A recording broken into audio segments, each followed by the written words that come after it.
අපි පසුගිය වතාවේදී සාකච්ඡා කළේ වාණිජ බැංකුකරණය කියන එක කොහොමද ආර්ථිකයට සම්බන්ධ වෙන්නේ කියන එක සහ මූල්‍ය අතරමැදිකරණයත් වාණිජ බැංකුකරණයත් අතර තියෙන සම්බන්ධතාවය.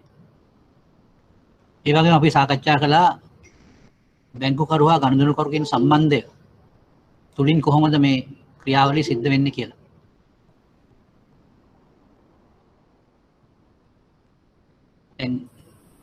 මම ඔබට කිව්වා උත්තර අභ්‍යාසයක් කරන්න කියලා. මම දැනගන්න කැමති ඒ අභ්‍යාසය අනුව මම හිතන්නේ ඔබ සියලු දෙනාම ශ්‍රී ලංකාවේ දැනට පවතින වාණිජ බැංකු සංඛ්‍යාව සහ වාණිජ බැංකු මොනවද කියන එක දැන් දැනගන්න ඇති කියලා. ඒ නිසා මම හිතනවා ඔබ සියලු දෙනාටම ඒකට අවස්ථාව ලබාගෙන ඔබගේ පිළිතුර මේ chat එකට සඳහන් කරන්න.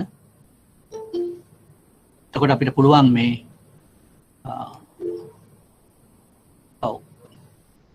ඔක්කොම බැංකු කීයද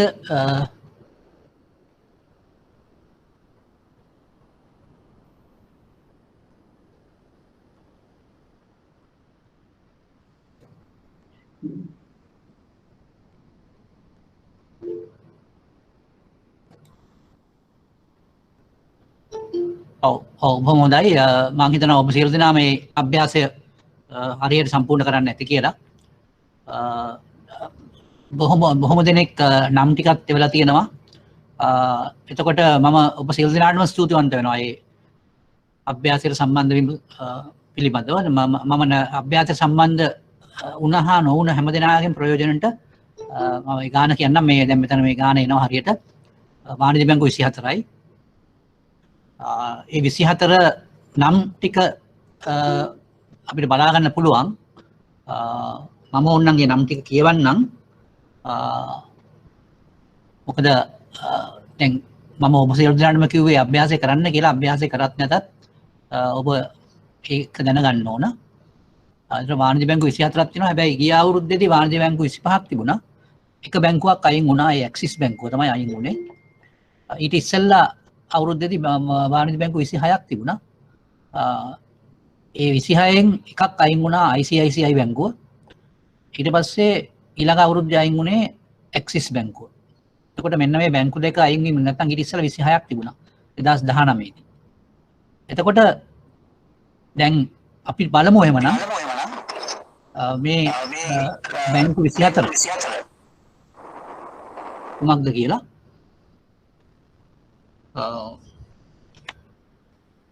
මම හිතනවා මේ ඒක අවශ්‍යද කියන එක තමයි මට සැකයක් තියෙනවා. මේ ඒ ටික ඔක්කොම කියවන්න ඕනද කියලා. අපි ගමු එහෙමනම් දැන් අපි කතා කරේ ශ්‍රී ලංකාවේ බලපත්‍රලාභී වාණිජ බැංකු ගැන. බලපත්‍රලාභී වාණිජ බැංකු 24ක් තියෙනවා. ඒ 24 නම් ටික ඔබට දැනගන්න පුළුවන්. ඒ නම් ටික මම කියවන්න යන්නේ නැහැ. මං හිතනවා ඔබට අවශ්‍ය නම් ඒ නම් 24ම දෙන්න පුළුවන්. මං හිතන්නේ හොඳයි මම මේ නම් 24 කියවන්නම් එහෙමනම්. සියලු දෙනාගේම දැන ගැනීම සම්බන්ධයෙන් මම ඒ ටික කියවන්නම්. පළවෙනි එක දැන් මේ ඇල්ෆබෙටිකල් ඕඩර් එකට කියන්නේ අකාරාදි පිළිවෙලට තමයි මේ බැංකුවල නම් දීලා තියෙන්නේ. මම මේ කතා කරන්නේ වාණිජ බැංකු සම්බන්ධයෙන්. අමානා බැංකුව, ලංකා බැංකුව, බැංක් ඔෆ් චයිනා, කාගිල්ස් බැංකුව, සිටි බැංක්, කොමර්ෂල් බැංක් එක, ඒ කියන්නේ ශ්‍රී ලංකා වාණිජ බැංකුව, commercial bank of Ceylon, Deutsche bank එක, DFCC බැංකුව, අබීබ් බැංකුව, පැටර්න් නැෂනල් බැංකුව, ඉන්දියන් බැංකුව, ඉන්දියන් ඕවර්සීස් බැංකුව, MCB බැංකුව, National Development Bank එක කියන්නේ NDB කියලා අපි කියනවා, Nations Trust Bank, Pan Asia Banking Corporation, People's Bank ඒ කියන්නේ මහජන බැංකුව, Public Bank Berhad, ඊළඟට සම්පත් බැංකුව, සෙලාන් බැංකුව, Standard Chartered බැංකුව, State Bank of India,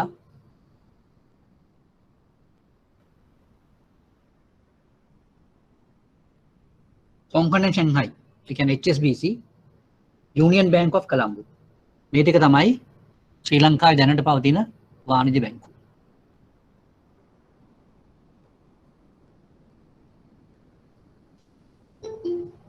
හොඳයි අපි ඊළඟට බලමු. දැන් ඔබ සියලු දෙනාම දන්නවා දැන් වාණිජ්‍ය බැංකු 24ක් තියෙනවා. ඒ වාණිජ්‍ය බැංකු 24 නම් ටික මම කියෙව්වා. ඊළඟට අපි බලනවා විශේෂ බැංකු මොනවද කියලා. බලපත්‍රලාභී විශේෂ බැංකු. විශේෂ බැංකු තියෙනවා මම හිතන්නේ ඔබ සියලු දෙනාම ඒ සම්බන්ධයෙන් උත්තර දීලා තිබුණා වගේ මම දැක්කා. ඒ උත්තර වලට අනුව වාණිජ්‍ය බැංකු ස්පෙෂලායිස් බැංක්ස් ඒ කියන්නේ විශේෂ බැංකු තියෙනවා 6ක්. ඒ 6 අපිට නම්බර එකක් හැටියට ටිකක් හින්දා අපිට මතක තියාගන්න ලේසි. HDFC බැංකුව, ඊළඟට National Savings Bank NSB, ජාතික ඉතිරි බැංකුව, ශ්‍රී ලංකා සේවිංස් බැංකුව, ඊළඟට උකස්සා ආයෝජන බැංකුව. දැන් ඔබ සියලු දෙනාම මම හිතනවා මේ සම්බන්ධයෙන් උත්තර දීලා තිබුණා. මේ උත්තර වලට අනුව දැන් ඉවල තියෙනවා කෙනෙක් මම ඒක කියවන්නම් අනිත් අය දැන ගැනීම සඳහා. ශ්‍රී ලංකා නිවාස සංවර්ධන මූල්‍ය සංස්ථාව. අපි ඒකට HDFC කියලා කියන්නේ. ඊළඟට ජාතික ඉතිරික්‍රීම් බැංකුව, ඒකට අපි කියන්නේ NSB කියලා. ප්‍රාදේශීය සංවර්ධන බැංකුව, ඒ කියන්නේ Regional Development Bank RDB. ඊළඟට සනස සංවර්ධන බැංකුව. ඊළඟට ශ්‍රී ලංකා සේවිංස් බැංකුව. ඊළඟට රාජ්‍ය උකස්සා ආයෝජන බැංකුව, ඒකට අපි කියන්නේ State Mortgage and Investment Bank කියලා. ඒතර ඔන්න ඔය 6 තමයි ශ්‍රී ලංකාවේ තියෙන විශේෂ බැංකු. හොඳයි. දැන් අපි අද සාකච්ඡාවේ දැන් මේ නෝට් එක කියන එක අපි කොහොමද දෙනවා? දැන් මෙතන සාකච්ඡාව තමයි අපි ගෙනියන්නේ. ඒ නිසා මම හිතනවා ඔබ මේකට අහුම්කම් දුන්නොත් අපිට මේ නෝට් එක අපි දෙනවා කොහොමද? නෝට් එක නොදී නැහැ. මේ නෝට් එක කියවන්න පහසුවක් වෙනවා. ඒ වගේම මේක තේරුම් ගන්න පුළුවන්. ඒ වගේම මම කියන්න කැමති මේ නෝට් එකක් කියන එක ඔබට තියෙන මාර්ගෝපදේශයක් විතරයි. එතන සම්පූර්ණ දේවල් අපිට කවදාවත් දෙන්න හම්බෙන්නේ නැහැ. ඒ නිසා ඔබ නිවැරදි දැන ගැනීමක් කරන්න අවශ්‍ය නම් නෝට් එකට වහල් වීම කියන එක අපි අයින් කරගන්න ඕන. මොකද අපි සාකච්ඡාවෙන් ඒ වගේම යමක් කියවීමෙන්, යමක් දිහා බැලීමෙන්, යමක් අත්දැකීමෙන් තමයි අපිට ඉගෙන ගන්න පුළුවන් වෙන්නේ දේවල්. නෝට් එක අපිට පුළුවන් අපේ මාර්ගෝපදේශයක් හැටියට තියාගන්න. හොඳයි. ඒතර අපි අද සාකච්ඡා කරන්න බලාපොරොත්තු වෙන්නේ බැංකු සේවාවල්. එහෙම නැත්නම් විශේෂයෙන්ම අපි වාණිජ්‍ය බැංකු ගැන කතා කරේ. වාණිජ්‍ය බැංකු සේවාවල් කොහොමද මේ මූල්‍ය අතරමැදිකරණය ඉතාමත්ම කාර්යක්ෂම වෙන ආකාරයෙන් පවත්වාගෙන යන්න කොහොමද මේ සේවාවන් ක්‍රියාත්මක වෙන්නේ කියන එක තමයි අද අපි බලන්නේ. අපි ඊට ඉස්සෙල්ලා ගිය සුමානේ අපි බැංකුකරු ගනුදෙනුකරු සම්බන්ධයෙන් යම්කිසි සාකච්ඡාවක් කරා. ඒක සාකච්ඡාව කළේ අපි එක්තරා ප්‍රසන්ටේෂන් එකක් මාර්ගයෙන්. අපි මේ ප්‍රසන්ටේෂන් එක නැවත වරක් මෙතනට ගන්නවා දැන්.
හොඳයි දැන් අපි බලමු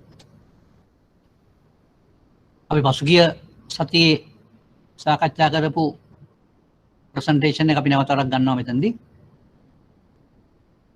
බැංකුකරු ගනුදෙනුකරු සම්බන්ධය කියන එක. අපිට එදා මේක ගාක් මොහොතට සාකච්ඡා කරන්න බැරි වුණ නිසා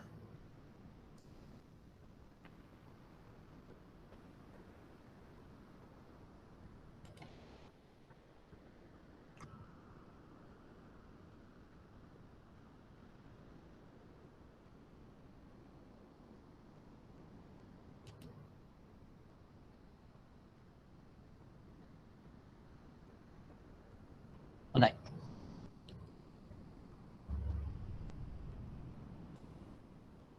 දැන් මේ බැංකුකරු ගනුදෙනුකරු සම්බන්ධය කියන එකේ අපි කිව්වා මේ ආයතනයක් අඳුනගන්නේ කොහොමද කියලා. බැංකු ආයතනයක් අපිට කිසිම අවුලක් නැහැ ඒක අඳුනගන්න. අපිට එක්තරා පනතක් තියෙනවා 1988 අංක 30 දරන බැංකු පනත. ඒ බැංකු පනතෙන් අපි හඳුන්වලා තියෙනවා කුමක්ද වාණිජ බැංකුවක් කියන්නේ කුමක්ද විශේෂ බැංකුවක් කියන්නේ. ඒ කියන්නේ වාණිජ බැංකුවක් හැටියට ව්‍යාපාර සිදු කරගෙන යන්න ශ්‍රී ලංකා මහ බැංකුවෙන් අවසර පත්‍රයක් ලබාගත් බැංකුවක් තමයි වාණිජ බැංකුවක් කියලා කියන්නේ. ඒ වගේම විශේෂ බැංකුවක් හැටියට ව්‍යාපාරය පවත්වාගෙන යන්න ශ්‍රී ලංකා මහ බැංකුවෙන් බලපත්‍රයක් ලබාගත් බැංකුවකට තමයි විශේෂ බැංකුවක් කියලා කියන්නේ. එතකොට කිසිම අවුලක් වෙන්නේ නැහැ. එතකොට අපිට මේ ආයතනය තෝරගන්න. එහෙමනම් පැහැදිලිවම දන්නවා ලංකාවේ ක්‍රියාත්මක වන වාණිජ බැංකු සහ විශේෂ බැංකු සම්බන්ධයෙන් වාණිජ බැංකුවක් කියලා කියන්නේ වාණිජ බැංකුවක් හැටියට ව්‍යාපාර කරගෙන යන්න මහ බැංකුවෙන් බලපත්‍ර ලබාගත් ආයතනයක්. එතන මේ බලපත්‍රය ප්‍රදර්ශනය කරනවා. ඔවුන්ගේ ප්‍රධාන කාර්යාලය සහ වෙනත් කාර්යාලවල මේක ප්‍රදර්ශනය කරනවා මේ බලපත්‍රය. ඒ වගේම ශ්‍රී ලංකාවේ පවත්වාගෙන යන විශේෂ බැංකුත් ඒ විදිහට බලපත්‍රයක් අරගෙන විශේෂ බැංකු ව්‍යාපාරي පවත්වාගෙන යාමේ බලපත්‍රයක් අරගෙන ඒ බලපත්‍රයත් ඒගොල්ලෝ ප්‍රදර්ශනය කරන්න වෙනවා. මේක හරියට නිකන් ඔබ දන්නවා ඔබ වෛද්‍යවරයෙක් හමුවට යනවා නම් ශ්‍රී ලංකාවේ වෛද්‍යවරයෙක් හැටියට ඒ වෛද්‍ය කර්මයේ දෙන්න පුළුවන් වෙන්නේ ප්‍රැක්ටිස් එකේ දෙන්න පුළුවන් වෙන්නේ ශ්‍රී ලංකා වෛද්‍ය සභාවේ බලපත්‍රයක් ලබාගත් කෙනෙකුට පමණයි. එතකොට මේ බලපත්‍රය ඒ බෙහෙත් ශාලාව එහෙම නැත්නම් ඩිස්පෙන්සරි එකේ ප්‍රදර්ශනය කරනවා. දැන් ඒ වගේම තමයි බැංකුවටත් බැංකුව කියන්නේ නියාමනය සහිත ආයතනයක්. ඒ නිසා ඒ වගේ බලපත්‍රයක් ලබා ගත යුතුයි. ඒ බලපත්‍රය ප්‍රදර්ශනය කළ යුතුයි. දැන් මම ඔබට ඒ උදාහරණය පැහැදිලි කරේ. ඔබ වෛද්‍යවරයෙක් ළඟට ගියාමත් ඔබට බලවන් බලන්න මේ වෛද්‍යවරයාගේ බෙහෙත් ශාලාව එහෙම නැත්නම් ඩිස්පෙන්සරි එකේ ඔහුගේ ශ්‍රී ලංකා වෛද්‍ය සභාව විසින් දෙන ලද සහතිකය තියෙනවා වෛද්‍ය කර්මය නියැලීම සඳහා. ලයිසන්ස් කියලා අපි කියන්නේ ඒකට. මෙඩිකල් ලයිසන්ස් කියලා කියන්නේ. අන්න ඒ වගේ තමයි මේ වාණිජ බැංකුව වලට සහ විශේෂ බැංකුව වලට තියෙන බලපත්‍රය. ඒතර මේ බලපත්‍රය හැම අවුරුද්දෙම අලුත් කරන්න ඕන. හැම අවුරුද්දෙම අලුත් කරන්න ඕන. ඒ කටයුතු ගැන වෙනම පනතක් තියෙනවා. අපි කියනවා ඒකට මුදල් නීති පනත කියලා. 1949 අංක 58 දරන මුදල් නීති පනත. දැන් මම මේවා ගැන කතා කරන්නේ ඔබට ඔබ මේ බැංකුකරණය ගැන වාණිජ බැංකුකරණය ගැන අපි කතා කරද්දී අපි මේවා ගැන යම්කිසි දැනුමක් තියෙන්න ඕන. ඔබට පුළුවන් මේවා ඔක්කොම වෙබ්සයිට් එකට ගිහිල්ලා බලා ගන්න. ශ්‍රී ලංකා මහ බැංකුවේ වෙබ්සයිට් එකට ගියොත් අපිට තියෙනවා රෙගියුලේෂන්ස් ඒ කියන්නේ විධිවිධාන සහ නියාමන රෙගුලාසි කියලා තියෙනවා එක්තරා ලින්ක් එකක්. ඒ ලින්ක් එකට ගියාම මේ සියලුම දේවල් අපිට බලා ගන්න පුළුවන්.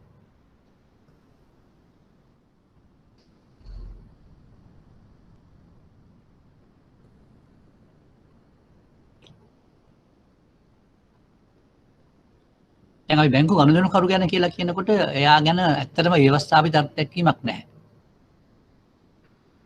නමුත් මේ බැංකු ගනුදෙනුකරු කියලා කියන එක්කෙනා විස්තර කරලා තියෙනවා. මේ විස්තර ඇවිල්ලා තියෙන්නේ සෑහෙන කාලයක් තිස්සේ අවුරුදු 4500ක් කාලයක් තිස්සේ මේ බැංකු ගනුදෙනුකරුව ගැන ඇතිවෙච්ච ප්‍රශ්න වලින් ඇතිවෙච්ච නඩු තීන්දුව. ඒ නඩු තීන්දුව වලින් ලබා දුන්න එක්තරා අදහස් මගින් තමයි ගනුදෙනුකරුවෙක් කියන එක විස්තර කරලා තියෙන්නේ. ඒ කියන්නේ ගනුදෙනුකරුවෙක් සම්බන්ධ අර්ථ දැක්වීමක් නැති වුණාට විස්තර කරන්න පුළුවන්. එතකොට මේ විස්තරය යටතේ තියෙන කාරණා කිහිපයක් තමයි මේ කියලා තියෙන්නේ. මේ බැංකුකරු හා ගනුදෙනුකරු අතර සම්බන්ධයේ ගිවිසුම්ගත සම්බන්ධතාවය. ඒක තමයි පළවෙනිම ලක්ෂණය බැංකුකරු හා ගනුදෙනුකරු අතර සම්බන්ධය. එතකොට අනිවාර්යයෙන්ම මෙවැනි සම්බන්ධයක් තියෙනවායි කියලා පිළිගන්නේ ගනුදෙනුකරුවේ කියන පුද්ගලයා බැංකුවත් එක්ක ගිණුමක් පවත්වාගෙන යා යුතුයි. ඒක අනිවාර්යයි. ඒක කොච්චර කල් ගියාද කියන එක නෙමෙයි ප්‍රශ්නේ තියෙන්නේ. ඒක පවත්වාගෙන යාමයි වැදගත් වෙන්නේ. හැබැයි අපි බැංකු ඉතිහාසය අපි දැකලා තියෙනවා එක්තරා අවස්ථා කිහිපයකදී නෙමෙයි ගාක් විරල අවස්ථාවල් තියෙනවා ගනුදෙනුකරුවෙක් වෙලා නැතුව ඒ කියන්නේ ගිණුමක් ආරම්භ කළා නැතුව ගනුදෙනුකරුවෙක් වෙන්න බලාපොරොත්තු වෙන හිටපු පුද්ගලයාත් ගනුදෙනුකරුවෙක් කියලා තීන්දුව වෙච්ච අවස්ථා තිබිලා තියෙනවා. නමුත් ඒ තීන්දුව ලැබිලා තියලා තියෙන්නේ 1959 ඊට පස්සේ හැබැයි ඒක තහවුරු වීම සඳහා කිසිම රණු තීන්දුවක් දීලා නැහැ ඊට පස්සේ. ඒ නිසා අපි ඒක ගැන තරම්ම තැකීමක් කරන්නේ නැහැ. ඒ නිසා අපි දැනට අපි පිළිගෙන තියෙන මතය තමයි මේ බැංකුකරු ගනුදෙනුකරු සම්බන්ධතාවය කියන එක ගිවිසුම්ගත සම්බන්ධතාවයක් කියන එක. ඒක තමයි පළවෙනි මතය. දෙවෙනි මතය තමයි අනිවාර්යයෙන්ම බැංකුකරුවෙක් හා ගනුදෙනුකරුවෙක් අතර මේ සම්බන්ධතාවය ඇති වෙන්න නම් ගිණුමක් පවත්වාගෙන යාම අනිවාර්ය වෙනවා. හැබැයි මේ ගිණුම පවත්වාගෙන යන්න කොච්චර කල් පවත්වාගෙන ගියාද කියන එකේ එහෙම විශේෂත්වයක් නැහැ. අද ගිණුමක් ආරම්භ කරපු පුද්ගලයාත් අවුරුදු ගාණක් පවත්වාගෙන ගිය පුද්ගලයාත් ඔක්කොම ගනුදෙනුකරු. අන්න ඒක තමයි මතක තියාගන්න ඕන කාරණා.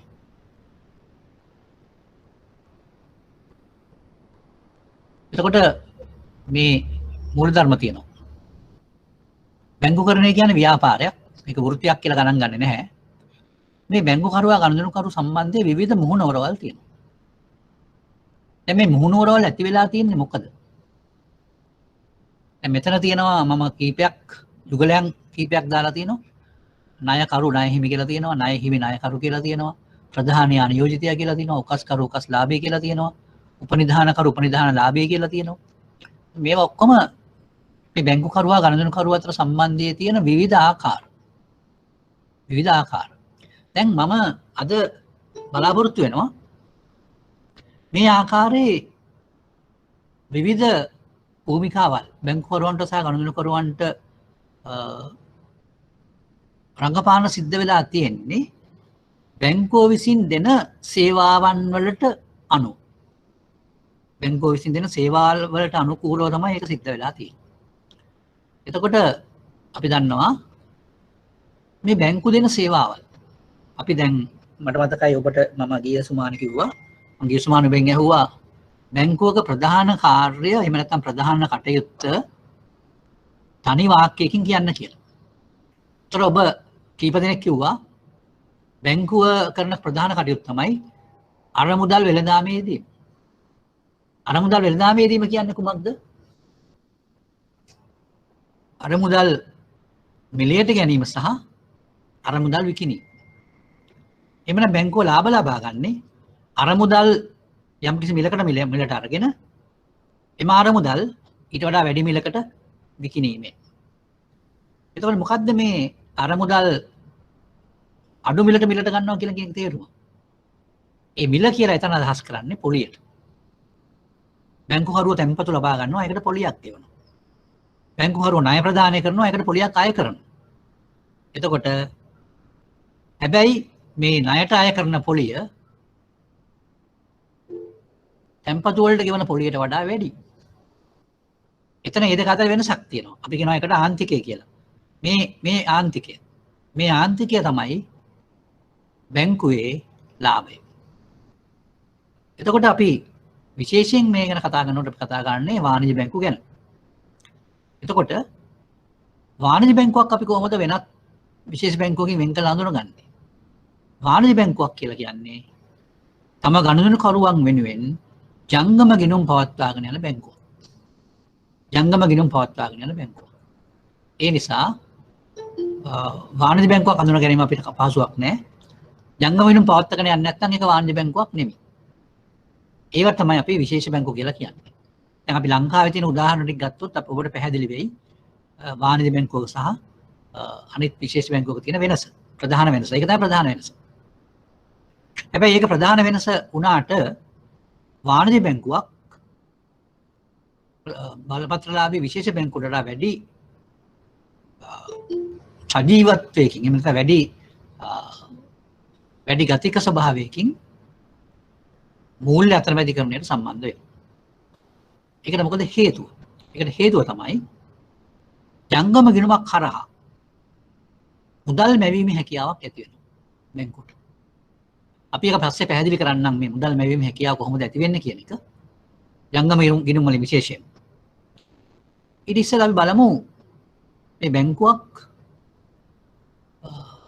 ප්‍රදානය කරන සේවාවන්. බැංකු සේවාවන්.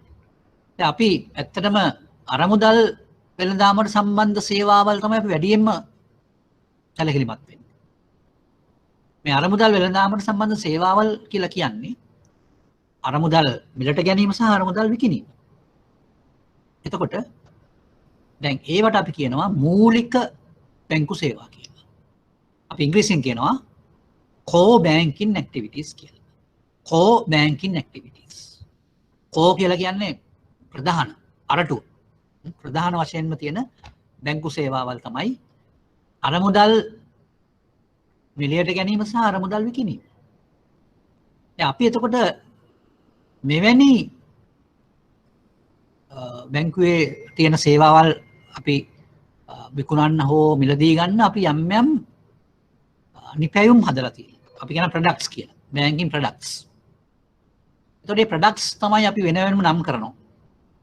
උදාහරණයක් වශයෙන් කියනවා නම් අපි අරමුදල් මිලදී ගැනීම සම්බන්ධයෙන් කතා කරනකොට අපි වෙනත් වශයෙන් අපි ඒකට කියනවා තැන්පතු කියලා. මේ තැන්පතු අපි බැංකුව විසින් විවිධ ආකාරයෙන් ඒක රාශි කරනවා. අර විවිධ ආකාර කියලා කියන්නේ. දැන් අපි දන්නවා සමහර තැන්පතු තියෙනවා විශේෂයෙන්ම අපි වාණිජ්‍ය බැංකුවක් ගත්තොත් ජංගම තැන්පතු.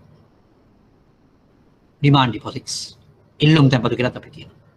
ඒතකොට ඒවට අපි විවිධ වෙළඳ නාමයන් දීලා තියෙනවා. යම් යම් ස්වභාවයන් ඒවට ආරෝපණය කළා. ඒ ස්වභාවයන් අනුව අපි විවිධ වෙළඳ නාමයන් දීලා තියෙනවා. ඒ වගේම අපි ඉතිරි කිරීමේ ගිණුම් තියෙනවා. මේ ඉතිරි කිරීමේ ගිණුම් වලට අමුතුම විදිහේ නම් දීලා තියෙනවා. සමහර වෙලාවට කාන්තාවන් සම්බන්ධ විශේෂ ගිණුම් තියෙනවා. කුඩා දරුවන්ට විශේෂ ගිණුම් තියෙනවා. ඒ වගේම වෙනත් අයට විශේෂ ගිණුම් තියෙනවා. ඒ වගේ මේක එක එක විදිහට එක එක බැංකු විසින් Tamanගේ අලෙවි කරන උපක්‍රම වලට අනුකූලව මෙම ඉතුරුම් තැන්පතු සම්බන්ධ බැංකු නිපැයුම් හඳුන්වා දීලා තියෙනවා. ඊළඟට තවත් තැන්පතු වර්ගයක් තමයි ස්ථාවර තැන්පතු කියලා කියන්නේ. මේ ස්ථාවර තැන්පතු විශේෂයෙන්ම මාස 6 මාස 12 ඒ ආදි වශයෙන් තරමක් දීර්ඝකාලීන සම්බන්ධයෙන් මේ ස්ථාවර තැන්පතු පවත්වාගෙන යනවා. ඒවටත් එක එක විදිහේ නම් දීලා තියෙනවා. දැන් මේකෙන් අදහස් කරන්නේ ඒ වගේම අපි ගත්තොත් අනිත් පැත්ත. ඒ කියන්නේ අරමුදල් විකිණීමේ පැත්ත. අරමුදල් විකිණීම පැත්ත ගත්තොත් එහෙම ඒ කියන්නේ ණය මුදල් හෝ අපි කියන අත්තිකාරම් කියලා. එතකොට ණය හෝ අයිරා තමයි මේ ගණයට වැටෙන්නේ. එතකොට ඒවත් අපිට තියෙනවා අපිට පොළොන් ප්‍රොඩක්ට්ස් කියලා කියන්න. අපි දන්න කාලීන ණය තියෙනවා, නිවාස ණය තියෙනවා, සුළු හා මධ්‍ය පරිමාණ කර්මාන්ත ණය තියෙනවා. ඒ ණය. ඒ වගේම ආයෝජන තියෙනවා. ආයෝජන තියෙනවා අපි දන්නවා බැංකු හරහා පුළුවන් ආයෝජන කරන්න ගණනකරුවන්ට. භාණ්ඩාගාර බිල්පත්වල භාණ්ඩාගාර බැඳුම් කරවල ආදී වශයෙන් ආයෝජන පැත්තකුත් තියෙනවා. එතකොට ඒවා ඔක්කොම අපි දැන් කතා කරා අරමුදල් මිලදී ගැනීමට සම්බන්ධ ප්‍රොඩක්ට්ස් තියෙනවා. එහෙම නැත්නම් බැංකු නිපැයුම් තියෙනවා. අරමුදල් විකිණීමට සම්බන්ධ බැංකු නිපැයුම් තියෙනවා. අපි මේවා හැම එකටම කියනවා පොලි පාදක නිපැයුම් කියලා. fee based products. Sorry. interest based products කියලා අපි කියනවා. ඒ කියන්නේ පොලි පාදකයි. පොලියක් සම්බන්ධ වෙනවා ඒකට. ඒ නිසා fund based. අරමුදල් පාදක. අරමුදල් පාදක. fund based කියලා කියනවා ඒවට. ඊළඟට අනිත් පැත්ත. අනිත් පැත්ත කියලා කියන්නේ දැන් අපි කතා කරේ fund based කියලා කිව්වම ඒව තමයි මූලික බැංකු නිපැයුම්. මූලික බැංකු නිපැයුම් කියන්නේ එක්කෝ තැන්පතුවක් එහෙම නැත්නම් ණයක්. තැන්පතුවක් හෝ අත්තිකාරමක්. ඒතකොට මෙන්න මේවට අපි කියන්නේ fund based කියලා. ඒ කියන්නේ අරමුදල් පාදක නිපැයුම් කියලා ඒවට කියන්නේ. අරමුදල් පාදක. අනිත් පැත්ත මොකක්ද එතකොට? තවත් දැන් මේ මීට අමතරව බැංකුව විසින් සපයන සේවාවල් තවත් ඒවා තියෙනවා. බැංකුව විසින් සපයන තවත් සේවාවක් තමයි බැංකුව ඇපකර කියලා කියන්නේ. බැංකුව ඇපකර. බැංකුව ඇපකර කියන එක අපි වෙනම පාඩමකදී ඉගෙන ගන්නවා. හැබැයි මම දැනට පොඩි විස්තරයක් කියන්නම් බැංකුව ඇපකරයක් කියන්නේ කොහොමද කියලා. බැංකුව ඇපකරයක් කියලා කියන්නේ බැංකුව විසින් තම ගනුදෙනුකරුවෙකුට ලබා දෙන ලිපියක්. ඒ ගනුදෙනුකරුව වෙනුවෙන් තුන්වෙනි පාර්ශ්වයකට තමයි මේ ලිපිය ඇඩ්‍රස් කරන්නේ. කියන්නේ ලිපිය යොමු කරන්නේ.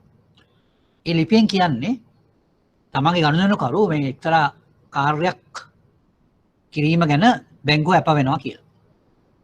යම් විදියකින් මේ කාර්ය තමන්ගේ ගනුදෙනුකරුවට කරන්න බැරි වුණොත් ඒ සම්බන්ධ වන්දි මුදලක් ඒකේ දාලා තිනවා ඒ බැංකුව අප කරේ දාලා තිනවා ප්‍රමාණය කොච්චරද කියලා. ඒ ප්‍රමාණය කිසිම ඇකිලීමකින් තොරව ගෙවනවා කියන එක තමයි ඒ බැංකුව අප කරෙන් කියවෙන්නේ.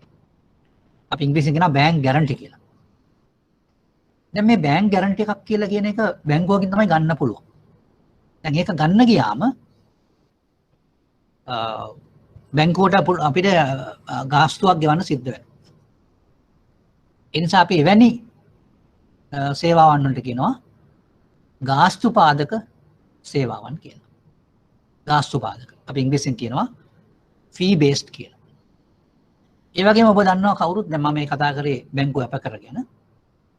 ඊළඟට තව જાතියක් තියෙනවා ඔබ අහලා ඇති බැංකුවක් කරහා තමයි අපි භාණ්ඩ ආනයනය කරනකොට ඒ ආනයනය සම්බන්ධ කටයුතු සියල්ලම සිද්ධ කරන්නේ. එම ආනයන කටයුතු වලදී ගෙවීම කිරීමට තියෙන එක ක්‍රමවේදයක් තමයි ණයවර ලිපිය කියන එක. ණයවර ලිපිය. එතකොට මේ ණයවර ලිපිය කියලා කියන්නේ එකත් ගාස්තු පාදක සේවාවක්. ණයවර ලිපියකට කමිෂන් එකක් තමයි බැංකුව ගන්න.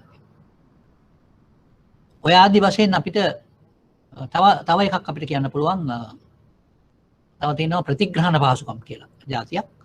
ඒ ප්‍රතිග්‍රහණ පහසුකම කියන එකත් ගාස්තු පාදක සේවාවක්.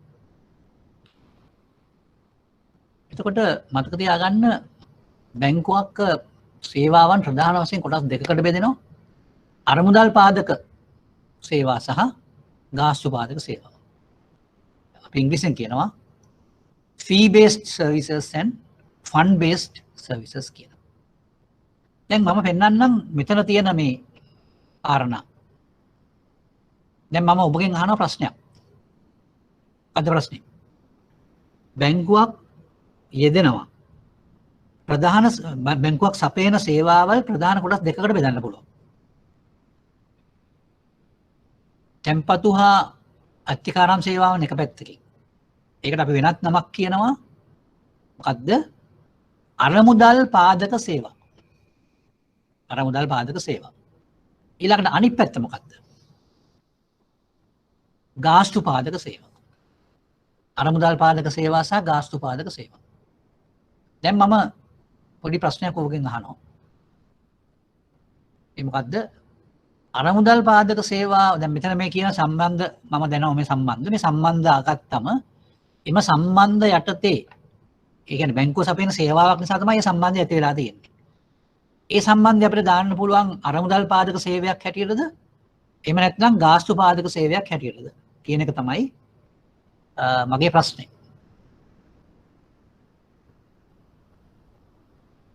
දැන් මතක තියාගන්න එතනදී අපි බලාපොරොත්තු වෙන්නේ එම සේවයට ඒ සේවය සිද්ධ කරන්න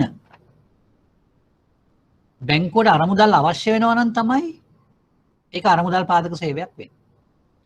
බැංකුවට අරමුදල් අවශ්‍ය වෙන්නේ නැතිනම් අපි එවැනි සේවයක් හඳුන්වනවා ගාස්තු පාදක සේවාවක් කියලා. හොඳයි. දැන් අපි බලමු ඔබට මම කියපුව තේරුණාද කියලා.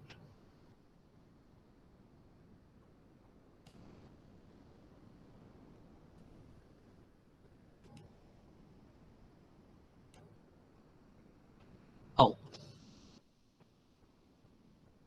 දැන් මම මේ කතා කරපු දේවල් ටික මම බෝඩ් එකේ දාන්නම් ඕනනම්. එතකොට ඔබට පුළුවන් තව දුරටත් ඒ ගැන සාකච්ඡා කරන්න. දැන් මම කතා කරේ බැංකු සපයන සේවාවන් පිළිබඳව. මේ සේවාවන් ප්‍රධාන කොටස් දෙකකට බෙදන්න පුළුවන්. ඒ කොටස් දෙක තමයි එක කොටසකට අපි කියනවා අරමුදල් පාදක සේවාවන් කියලා, අනිත් කොටසට අපි කියනවා ගාස්තු පාදක සේවාවන් කියලා.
හොඳයි.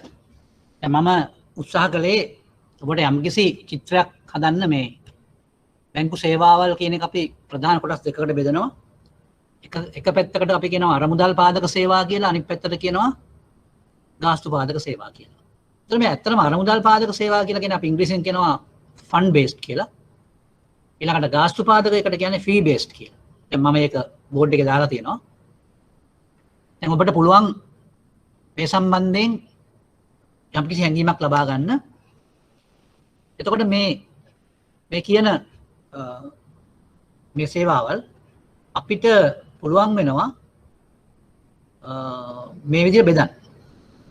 දැන් ඔබට පැහැදිලි අරමුදල් පාදක සේවාවන් වලට අපි තවත් නමක් කියනවා බැංකුවක ප්‍රධාන සේවාවන් කියලා. අපි ඉංග්‍රීසි භාෂාවෙන් ඒකට කියනවා core banking activities කියලා. core banking activities ප්‍රධාන ක්‍රියාකාරකම්. ඇත්තටම බැංකුවක ප්‍රධාන ක්‍රියාකාරකම් කියලා කියන්නේ අරමුදල් පාදක ක්‍රියාකාරකම්. හැබැයි තවත් ක්‍රියාකාරකම් බැංකුවක තියෙනවා. ඒවා හුඟක් වෙලාවට ෆී බේස් කියලා තමයි ගණන් ගන්න. ගාස්තු පාදක හැටියට ගණන් ගන්න.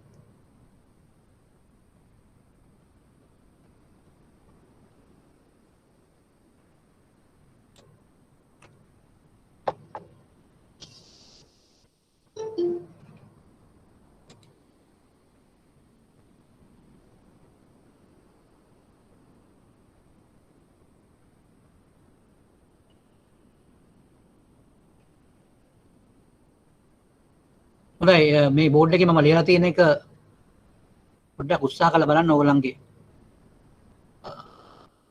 උපකරණ සුසර කිරීමෙන් එක බලා ගන්න. මම නැවතත් බලන්න ඕන නම් තව ටිකක් ලියන්න.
හොඳයි.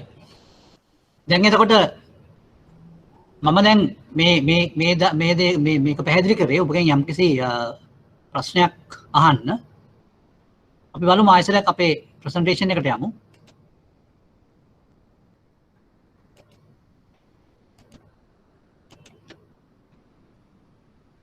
දැන් මේකේ මම පෙන්නලා තියෙනවා සම්බන්ධතා කිහිපයක්. ණයකරු ණය හිමි. ඒ කියන්නේ මේ බැංකු සේවාව සපයනකොට මෙන්න මේ වගේ සම්බන්ධයක් ඇති වෙනවා. ණයකරු ණය හිමි. ඒ කියන්නේ බැංකුව ණයකරු වෙනවා, බැංකුව කියන්නේ ගනුදෙනුකරු ණය හිමි වෙනවා. ඒ කියන්නේ තැන්පත් කිරීම කියන එක නේ. හොඳයි. මේක මෙන්න මේ සම්බන්ධය ඇති වෙනකොට ප්‍රදානය කරන සේවය මම අහන්නේ ගාස්තු පාදකද අරමුදල් පාදකද කියලා. ඔන්න පළවෙනි එක ඒක. දෙවෙනි එක ණය හිමි ණයකරු. ඒක ගාස්තු පාදකද එම සම්බන්ධය ඇති වෙනකොට ඇතිවන සේවය ගාස්තු පාදකද අරමුදල් පාදකද? ප්‍රධාන නියෝජිතයාගෙන් සම්බන්ධය ඇති වෙනකොට එක ගාස්තු පාදකද අරමුදල් පාදකද? උකස්කරු උකස්ලාභී කියන එකේදී ගාස්තු පාදකද අරමුදල් පාදකද? උපනිදානකරු උපනිදානලාභී කියන එකේදී ගාස්තු පාදකද අරමුදල් පාදකද? ඒක තමයි මගේ ප්‍රශ්නේ. දැන් ඔබ උත්තර දෙන්න බලන්න ඒකට. අපි ඉස්සෙල්ලාම ගමු ණයකරු ණය හිමි සම්බන්ධය කියන එක. එම සම්බන්ධය ඇති වෙනකොට සැපයන සේවය ගාස්තු පාදක සේවයක්ද අරමුදල් පාදක සේවයක්ද?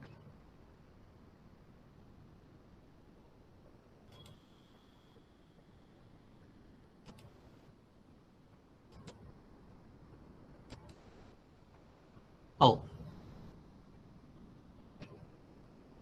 හොඳයි. ඔහොම හොඳයි. ඔව් ෆන්ඩ් බේස්ඩ්. ඒ කියන්නේ අරමුදල් පාදක. ණයකරු ණය හිමි. එහෙනම් අපිට කියනවා දෙවෙනි එකත් ඒ වගේ වෙන්න ඕනනේ. ඒක ණය හිමි ණයකරුනේ අනිත් පැත්තනේ. ඒකත් එනම් ෆන්ඩ් බේස්ඩ්. හොඳයි. අපි යමු දැන් එහෙමනම් තුන්වෙනි එකට. තුන්වෙනි එක තමයි ප්‍රධාන නියෝජිතය. මොකක්ද ඒ ගැන කියන්න පුළුවන්? ප්‍රධාන නියෝජිතය. ඔව් දැන් එතන පොඩි දෙයක් තියෙන්න පුළුවන්. සමහරවිට ඔබට ගැටලුවක් ඇති වෙනවා නම් ඔබ ප්‍රශ්නයක් අහන්න පුළුවන් ඒ සම්බන්ධයෙන්. මොකද්ද ඔබ කියන්නේ? ප්‍රධාන නියෝජිතයා කියන එක අරමුදල් පාදකද ගාස්තු පාදකද? දැන් එහෙමනම් අපි දැනගන්න ඕන මේ ප්‍රධාන නියෝජිතයාගෙන් සම්බන්ධය ඇති වෙන සේවාවල් මොනවද කියලා අපි දැනගන්න ඕන. නම් කරන්න පුළුවන්ද කියලා. දැන් මම මේ වෙලාවේදී අහනවා තුන්වෙනි එක ගැන. ඒ කියන්නේ ප්‍රධාන නියෝජිත සම්බන්ධය ඇති වෙන්නේ. එම තත්ත්වය ඇති වෙන්නේ මොන වගේ සේවයකදීද? මොන වගේ අවස්ථාවකදීද?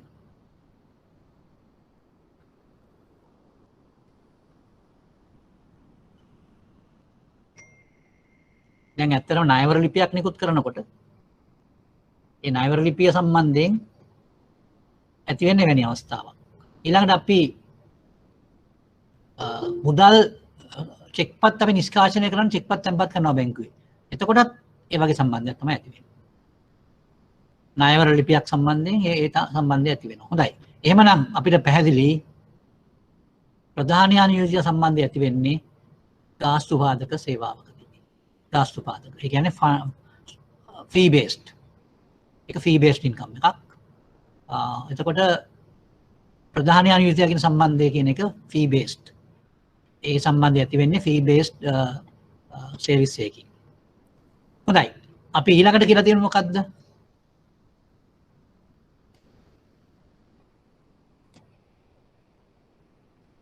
උකස්කරු උකස්ලාභී. ඒ ගැන මොකද කියන්නේ?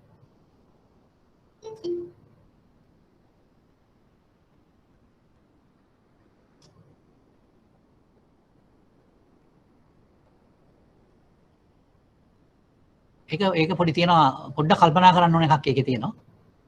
දැන් මොකද්ද මේ උකස්කරු උකස්ලාභී කියලා කියන්නේ මොන වගේ වෙලාවකද අපිට ඒක අවශ්‍ය වෙන්නේ? උකසක් කියන එක අපි සාමාන්‍යයෙන් භාවිතා කරන්නේ. එතන උකස්කරු වෙන්නේ ගනුදෙනුකරු. උකස්ලාභී වෙන්නේ බැංකුව. එතකොට උකස් කරනවා කියලා කියන්නේ ඒක කරන්නේ කවුද? ගනුදෙනුකරුට ඕන හින්දා කරන්නේ. දැන් මොකද්ද උකස් කරන්නේ? දේපල කියලා අපි හිතමු. එතකොට මොකක්ද හැබැයි මේක කරලා අපි බලාපොරොත්තු වෙන දෙයක් ඒ වුණත් මොකද්ද මේකෙන් කියවෙන්නේ ඒ කියන්නේ අපි උකසක් ක්‍රියාත්මක කිරීම කියලා කියන එක තමයි මෙතනදි වෙන්නේ උකසක් ක්‍රියාත්මක කිරීම තමයි මෙතන වෙන්නේ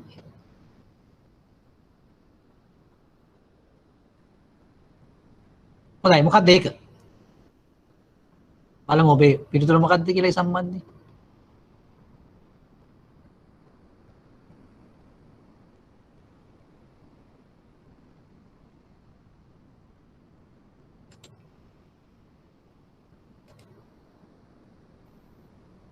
ඔව්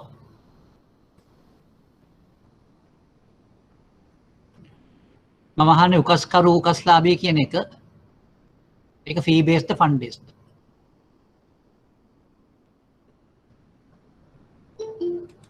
මං හිතනවා හුඟ දෙනෙක් මේක ෆන්ඩ් බේස් කියලා දායි. හැබැයි අපිට ඒක ෆී බේස් කියලා ගන්න පුළුවන් මෙන්න මේ වගේ දෙයක්. දැන් මම පොඩ්ඩක් කල්පනා කරලා බලන්න. දැන් අපි උකස් කරයක් අපි ඇති කරන්නේ මුදල් ණයට ගැනීමේ අවස්ථාවකදී තමයි සාමාන්‍යයෙන්. ඒ වුණාට ඒ ණය දෙනවා කියලා කියන එකට ඒකත් එක්ක සම්බන්ධ වෙච්ච වෙනත් කටයුත්තක් මේක. එතනදී මේ උකස් කරේ කියන එක වෙනම ක්‍රියාත්මක වෙන්නේ. ඒතකොට ඒ උකසට අදාළ ගාස්තු අරවම වෙනම යනවා. ඒ නිසා උකස් සේවය කියන එක ගාස්තු පාදක සේවයක්. ඒ ගාස්තු පාදක සේවයක්. උකස් සේවය කියන එක අපි. නමුත් ණය ප්‍රදානයේදී ඒක හරි. අපි උකස් කරේ කියලා කියන එක අපි කරන්නේ ණයකට දෙන එක්තරා විදියක සපෝට් එකක්. එහෙම නැත්නම් ඒකත් එක්ක බැඳී පවතින දෙයක්. ණය ගන්නවා කියන එක වෙන කටයුත්තක්. එතකොට ඒක තමයි ෆන්ඩ් බේස්ඩ්. හැබැයි උකස් කරය කරන එක ෆන්ඩ් බේස්ඩ් නෙමෙයි ඒක ෆී බේස්ඩ්. පැහැදිලි කියලා මට හිතෙනවා. ඔබට හොඳයි බලමු. අපි ඊළඟ එකත් බලමු එහෙමනම්.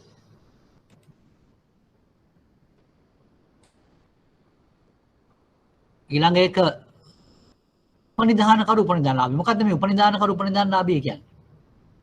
දැන් අපි හිතමු එක්තරා ගනුදෙනු කරුවෙක් දැන් මම හිතනවා ඔබත් මේකට මේක ඔබත් අහලා ඇති. දැන් අපි හිතමු ඔබගේ තියෙනවා ආරක්ෂිත සේප්පුවක් බැංකුවක. ඔබ ඒකට මොකද කරන්නේ සාමාන්‍යයෙන්? අවුරුදු පතා රෙන්ට් එකක් ගෙවනවා නේ. රෙන්ටල් එකක් ගෙවනවා. ඒ කියන්නේ ඔබ ගෙවනවා එක්තරා රෙන්ට් එකක් කුලියක් ගෙවනවා අවුරුදු පතා. එහෙමනම් මොකද්ද මේ උපනිදාන කරු උපනිදානලාභී කියන එක මොන සර්විස් සේවයක්ද ඒක? Fund based fee based. ඒ කියන්නේ අරමුදල් පාදකද ගාස්තු පාදකද? ඒක නම් පහසුවෙන්ම අපිට කියන්න පුළුවන්. ඉතා පහසුවෙන් කිව්ව එක මම හිතනවා.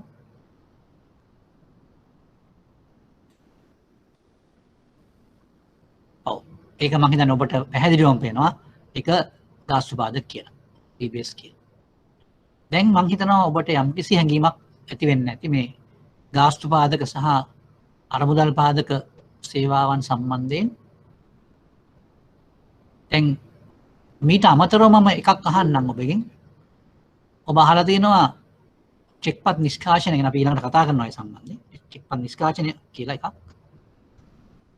දැන් මේ චෙක්පත් නිෂ්කාශනය කියන එක ඒ සේවය අපි ගන්නවා නම් යම් කිසි ගනුදෙනු කරුවෙක් ඒක මොකක්ද? ඒක අරමුදල් පාදකද ගාස්තු පාදකද? ඇත්ත වශයෙන්ම මේ ගාස්තු පාදකයි. හැබැයි ඒකට වෙනම ගාස්තුවක් අය කරන්නේ නැහැ බැංකුව සාමාන්‍යයෙන්. හැබැයි සමහර වෙලාවට ඒකට අය කරන වෙලාවල් තියෙනවා. ඒ නිසා අපි ඒක සේවයකට අපි වෙනම ගත්තොත් චෙක්පතක් තැන්පත් කිරීම. හැබැයි මෙහෙමයි. චෙක්පත් තැන්පත් කරලා ඒකේ මුදල් ලැබුණාට පස්සේ මුදල් හම්බ වෙන එක ඒක අර මුදල් පාදක තමයි. නමුත් ඒ ක්‍රියාවලියක් තියෙනවනේ. චෙක්පතට මුදල් ලබා දීම අපි කියන එකට ක්ලියරින් කියලා. ක්ලියර් කරනවා කියලා. නිෂ්කාශනය කරනවා කියලා කියනවා. ඒ නිෂ්කාශන ක්‍රියාවලිය ගාස්තු පාදකයි. හොඳයි. දැන් මම හිතනවා ඔබට මේ ගැන පැහැදිලි අවබෝධයක් ලැබෙන්නේ නැති කියලා. මොකද අපි ටික කල්පනා කරන්න ඕනේ සම්බන්ධයෙන් කටයුතු කරද්දී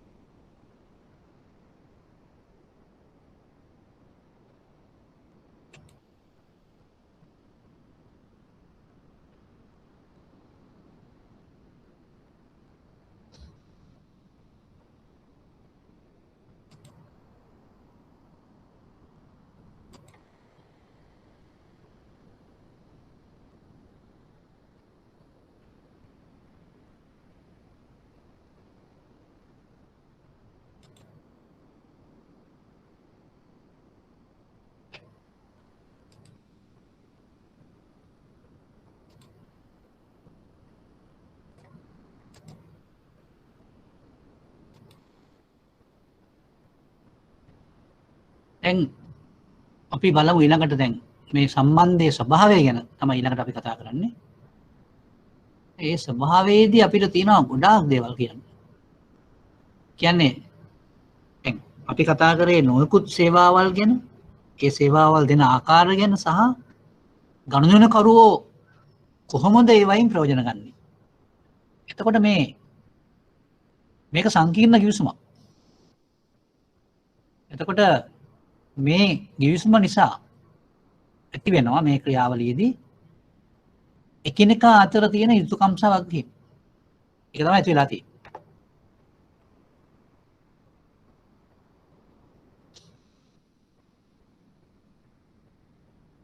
දැන් මේ සම්බන්ධයෙන් ඉතාමත්ම වැදගත් නඩු තීන්දුවක් තමයි ජෝකිම්සන් එදිරිව ස්විස් බැංකින් කෝපරේෂන් ගේ නඩු තීන්දුව. මේ නඩු තීන්දුව දීලා තියෙන 1921 අවුරුදු 100කට විතර ඉස්සර. ඇත්තටම මේ නඩු තීන්දුවෙන් තමයි බැංකුකරු හා ගනුදෙනුකරු අතර සම්බන්ධය විස්තර කරලා තියෙන්නේ.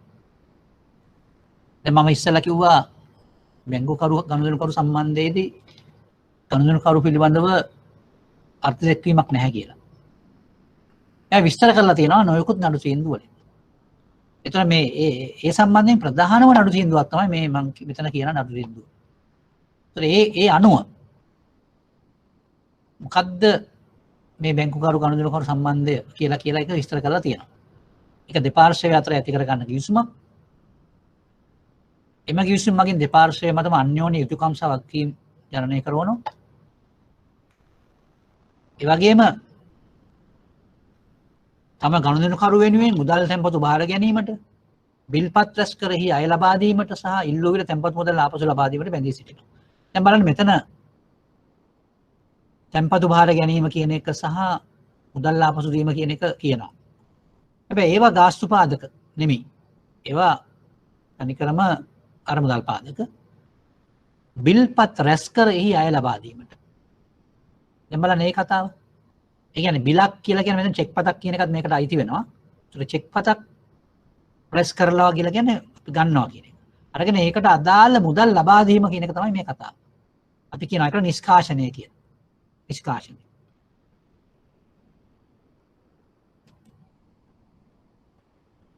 මෙන්න මේවා තමයි ප්‍රධාන ලක්ෂණ.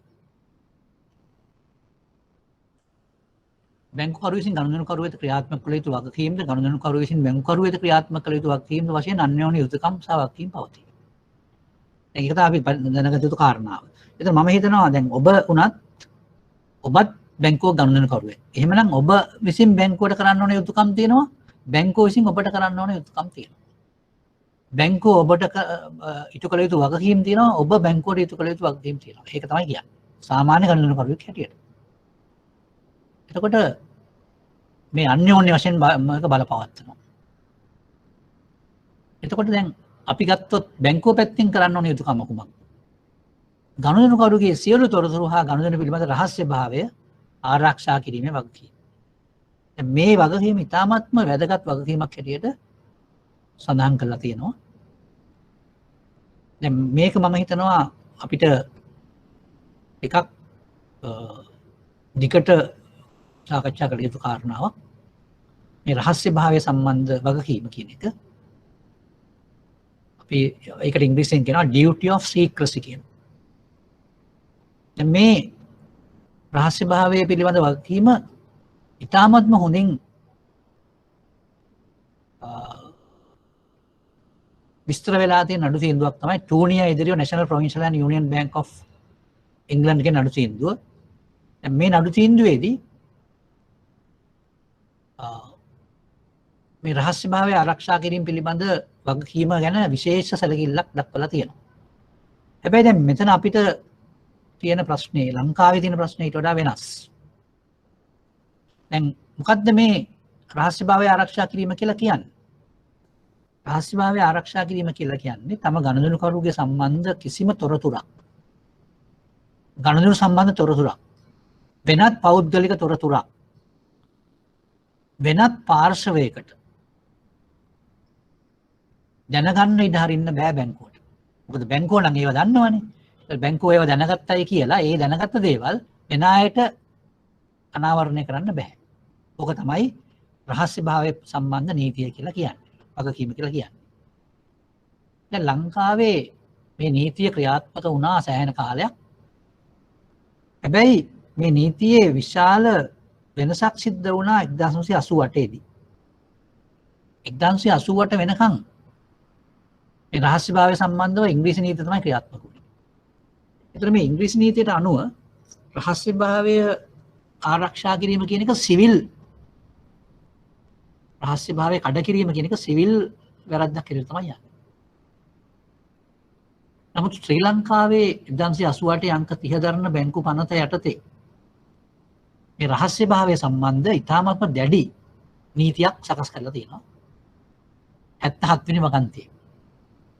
ඒකෙදි කියන්නේ මේ ගණදෙනුකරුගේ රහස්‍යභාවය ආරක්ෂා කිරීම කියන එක බැංකුවල ඉන්න සියලුම තරාතිරමකින් තොරව සියලුම සේවකයෝ අධ්‍යක්ෂකවරු දක්වා ඒ ගැන වගකීම් බැඳෙනවා කියන්නේ. ඒ වගේම රහස්‍යභාවය කඩ කිරීම සම්බන්ධ යම්කිසි දෙයක් උසාවියකදී තීන්දුව වුණොත් ඒ අපරාධ වරදක් කියලා තමයි තීරණය වෙන්නේ. එතකොට මෙන්න මේක තමයි මේ රහස්‍යභාවය සම්බන්ධ වගකීම් කියලා කියන්නේ. ඒකට රහස්‍යභාවය කියලා කියන්නේ එතකොට ගණදෙනුකරු සම්බන්ධ කිසිම තොරතුරක් පෞද්ගලික තොරතුරක් හෝ ගිණුම් කටයුතු පිළිබඳ තොරතුරක් වෙනත් පාර්ශවයකට දැනුම් දෙන්න බෑ. දන්නන්න බෑ. දැන් එහෙම දන්නන්න පුළුවන් මේ යම්කිසි නීතිමය අවශ්‍යතාවයක් උද්ගත වුණොත් විතරයි. ඒක තමයි මේ කියලා තියෙන කාරණාව. එතකොට ඒ වගේම ගණදෙනුකරුගේ දැනුමකින් ඒ කියන්නේ ගණදෙනුකරු කියනවා නම් පමණක් ඒ වැඩේ කරන්න පුළුවන්. ඊළඟට මේ අනිත් ඒවා ටික නම් අපිට ප්‍රශ්නයක් නැහැ. එච්චරම සාධාරණ දැනුමකින් පසුව මිස නොදන්වා ගිණුම් වැසීමට කටයුතු නොකිරීම. ඊළඟට සපේන සේවාවන් සඳහා සාධාරණ ගාස්තුවක් අය කිරීමට හා අරමුදල් සඳහා පොලියක් අය කිරීමට ඇති අයිතිය. එතකොට මෙන්න මේවා තමයි අනිත් මේ සම්බන්ධයේ ප්‍රධාන ලක්ෂණ. එතකොට මේ හැම නඩු තීන්දුවකම මේවා තහවුරු වෙලා තියෙනවා. ඒ නිසා තමයි බැංකු යම් සේවාවන් සැපීමේදී ගාස්තු අය කරනවා. ඊළඟ හැබැයි මේ ගාස්තු අය කරපු බව දන්නවා. ඒක තමයි අනිත් එක.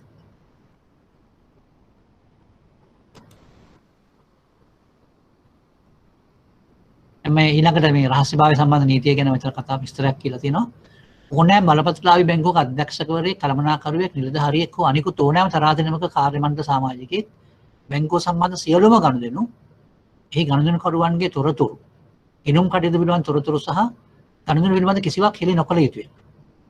ඒවා පිළිබඳ උපරිම රහස්‍යභාවය ආරක්ෂා කළ යුතුය.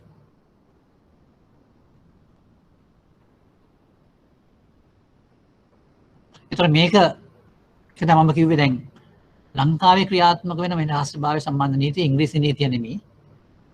අපිට ඒකට වෙනම පනතක් තියෙනවා. ඒ පනත තමයි 1988 අංක 30 දරන බැංකු පනත. ඒකේ 77 එක වගන්තිය තමයි මේ විස්තරේ කියලා තියෙන්නේ. ඔබට අවශ්‍ය නම් මොකක්ද මේ කියලා තියෙන දේ කියලා ඔබට පුළුවන් ශ්‍රී ලංකා මහ බැංකුවේ වෙබ් අඩවියට ගිහිල්ලා බැංකු ආඥා පනත් සහ පනත් කියලා තියෙනවා. ඒ ලින්ක් එකට ගිහිල්ලා මේක බලන්න පුළුවන්.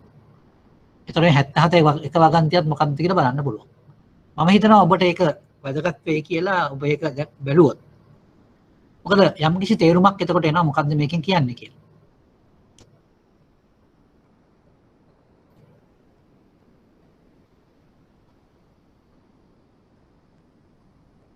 බලන්න මේක තව ඉස්සර කරලා තියෙනවා මම මෙතන විස්තර කරලා තියෙනවා සෑහෙන්න. දැන් කෙසේ වෙතත් එම තොරතුරු උසාවිය මගෙන් ඉල්ලා සිටි විටදී අදාළ ගණන්කරු විසින් ඉල්ලා සිටි විටදී ඉදිරිපත් කිරීමට හැකියාව තිබේ. අදාළ කාර්ය මණ්ඩල සමාජිකයා හෝ අනිකුත් නිලධාරියෙකුගේ කාර්යාලීය කටයුතු වලදී සේවා අවශ්‍යතාව මත මෙම තොරතුරු භාවිතා කළ හැකිය. වෙනත් බැංකුවකින් සම්මත ආකාරයට තොරතුරු ඉල්ලා සිටි විටදීද ශ්‍රද්ධාවෙන් ඒ සැපීමට අවස්ථාව සලසා ඇත. දැන් මෙතනදී මට විශේෂ දෙයක් කියන්න වෙනවා. දැන් අපි කියනවා රහස්‍යභාවය ආරක්ෂා කිරීම කියලා කියන්නේ මේ තොරතුරු කිසිම කෙනෙකුට දෙන්න නැතුව ඉන්න එක. ඒ කියන්නේ කිසිම තුන්වෙනි පාර්ශවයකට ඒක ඉදිරිපත් කරන්න බෑ. හැබැයි මේ බැංකු පද්ධතිය අතරේ තියෙනවා එක්තරා චාරිත්‍රයක්. ඒ චාරිත්‍රය තමයි කිසියම් ගනුදෙනුකරුවෙක් සම්බන්ධව යම්කිසි බැංකුවකට පුළුවන් තවත් බැංකුවකින් තොරතුරු පිළිබඳ ඉල්ලා සිටින. තොරතුරු ගැන විස්තර ඉල්ලා හිටින්න පුළුවන්. ඉල්ලා හිටනවා කියලා කියන්නේ අපි කියනවා ඒකට බැංකු මතයක් කියලා කියනවා. ඔපිනියන් එකක් ඉල්ල ගන්න පුළුවන්. මෙන්න මේ කාරණාව ඉතාමත් වැදගත් කාරණාවක්. මම හිතනවා දැන් මේව සාමාන්‍ය පොත්පත්වල වැඩිපුර සඳහන් වෙන්නේ නැහැ. ඒ වගේම දැන් මේ කාලේ මේ තාමත්ම පරිගණකගත ආකාරයෙන් නැත්නම් ඩිජිටල් ආකාරයට මේ කටයුතු කරන කාලේ වුණත් කිසියම් ගනුදෙනුකරුවෙක් පිළිබඳ තොරතුරු දැන ගැනීමට අවශ්‍ය වෙනවා නම් බැංකුවකට මොකටද ඒක වෙන්නේ? ඒක අවශ්‍ය වෙන්නේ ඒ බැංකුව විසින් මේ අදාළ ගනුදෙනුකරුට පහසුකමක් සපයන වෙලාවට. ණය පහසුකමක් සපයන වෙලාවට විශේෂයෙන්. එතකොට මේ බැංකුව උත්සාහ කරනවා මෙම පුද්ගලයාගේ ණය ගෙවීම හැකියාව පිළිබඳ අවබෝධයක් ලබා ගන්න අනිත් බැංකුව ඔහු ගනුදෙනු කරන වෙනත් බැංකුවක් තියෙනවා නම් ඒ වෙනත් බැංකුවෙන් කිසියම් ඔපිනියන් එකක් කිසියම් තොරතුරක් ලබා ගන්න මතයක් ලබා ගන්න අවශ්‍යතාවයක් තියෙනවා. මෙන්න මේ අවශ්‍යතාවයට තමයි මේ ඔපිනියන්ස් කියන්නේ බැංකු මතයක් කියන එක ඉල්ලන්නේ. එක බැංකුවක් විසින් තවත් බැංකුවක් ඉල්ලනවා. අපි කියනවා ඒකට බැංක් ඔපිනියන්. එහෙම නැත්නම් බැංකුවකින් අපි ඉල්ලනවා මතය ප්‍රකාශ කරන්න කියලා මේ ගනුදෙනුකරු සම්බන්ධ මතය. හැබැයි මේ ක්‍රියාවලිය චාරිත්‍රානුකූල ක්‍රියාවලියක් මිසක් ගනුදෙනුකරු පිළිබඳ සියලුම තොරතුරු එකෙන් දෙන්නේ නැහැ. ගනුදෙනුකරු පිළිබඳ යම්කිසි ගුණාත්මක තොරතුරු විතරයි එකෙන් දෙන්නේ. ඒ නිසා ඒ අවස්ථාවේදී අපිට කියන්න බෑ මේ ගනුදෙනුකරු සම්බන්ධ රහස්‍යභාවය කඩ වෙනවයි කියලා ඒ සම්බන්ධයෙන්. මම හිතනවා ඔබට මේක පැහැදිලි වෙයි කියලා. ඒ නිසා මේ බැංකු මත විමසීම සම්බන්ධ ස්පෙසිමන් එකක් හැම බැංකුවකම තියෙනවා. දැන් උදාහරණයක් හැටියට කියනවා නම් අපි හිතමු එක්තරා බැංකුවක් තියෙනවා. ඒ බැංකුවේ ගනුදෙනුකරුවෙක් ඉන්නවා. ඔහුට එම බැංකුවෙන් ණය මුදලක් අවශ්‍ය වෙනවා.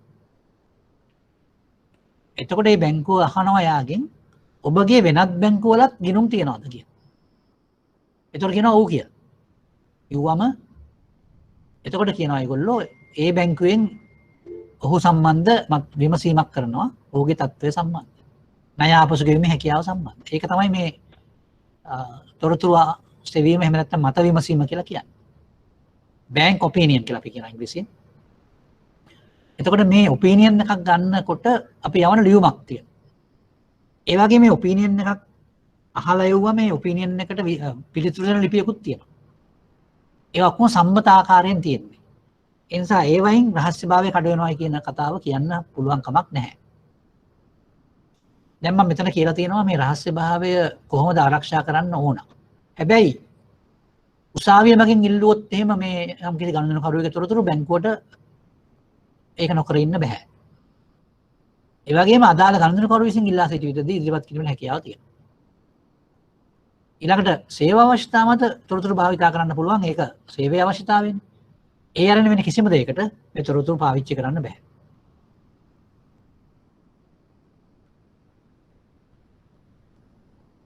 කියලා සඳහන් කළ සියලුම නිලධාරීන් මේ සම්බන්ධ දියුණු ප්‍රකාශයක් ආයතන ලබා මෙදෙන අවස්ථාවේදී කියන්නේ ලංකාවේ තත්ත්වය අනුව හැම කෙනාම මම හිතනවා දැන් ඔබ මෙතන ඇති මේ අපේ දේශනයට සම්බන්ධ වෙලා ඇති ඔයගොල්ලෝ කිහිප දෙනෙක්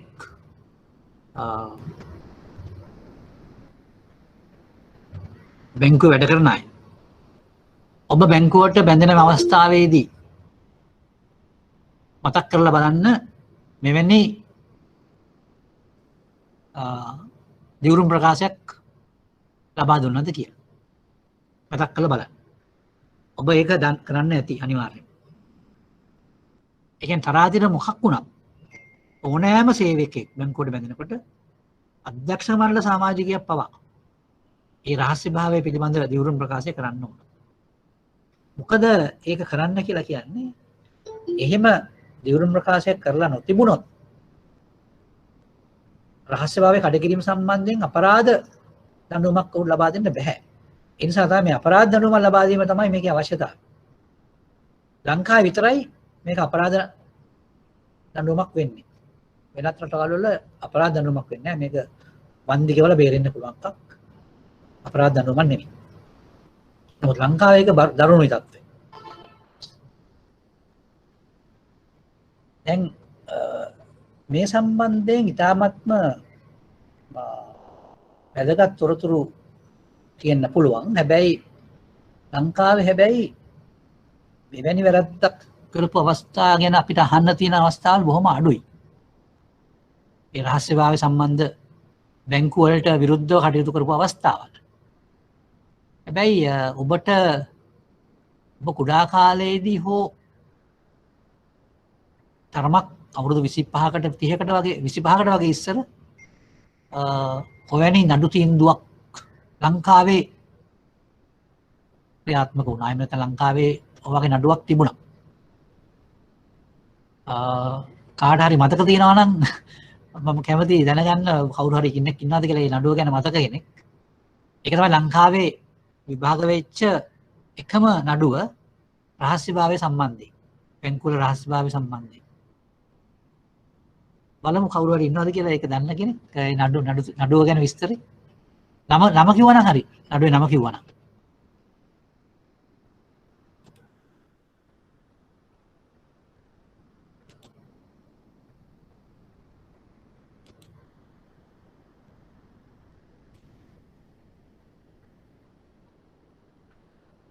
ඔව්. එහෙම නඩුවක් ගැන මතකක් තියනවද? අහලා තියනවද? ඒක තමයි ලංකාවේ ඇත්තටම මේ කාලයේදී විභාග වෙච්ච එකම නඩුව රහස්‍යභාවය කඩකිරීම සම්බන්ධයෙන් බැංකුවක්.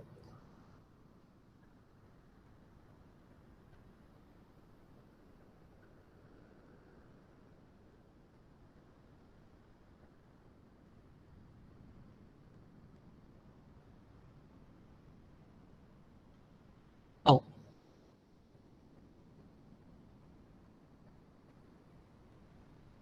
ඔව්.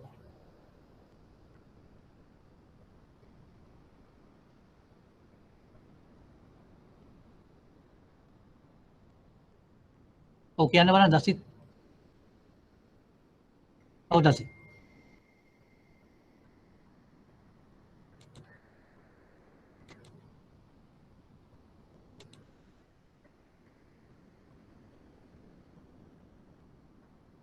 චැට් එකට දාන්න මෙසේජ් එක.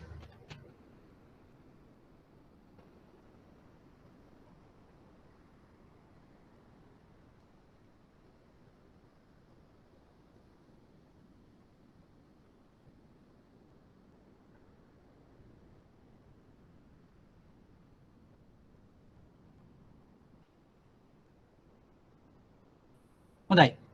දැන් අපි සාකච්ඡා කරමින් හිටියේ රහස්‍යභාවය සම්බන්ධ විස්තරය. කවුරු හරි දන්නවද මේ නඩු තීන්දුව ගැන? අන්න එහෙනම් තව ටිකක් කල්පනා කරන්න දෙන්නම් ඔබට. අපි බලමු පසුව බලමු මේක.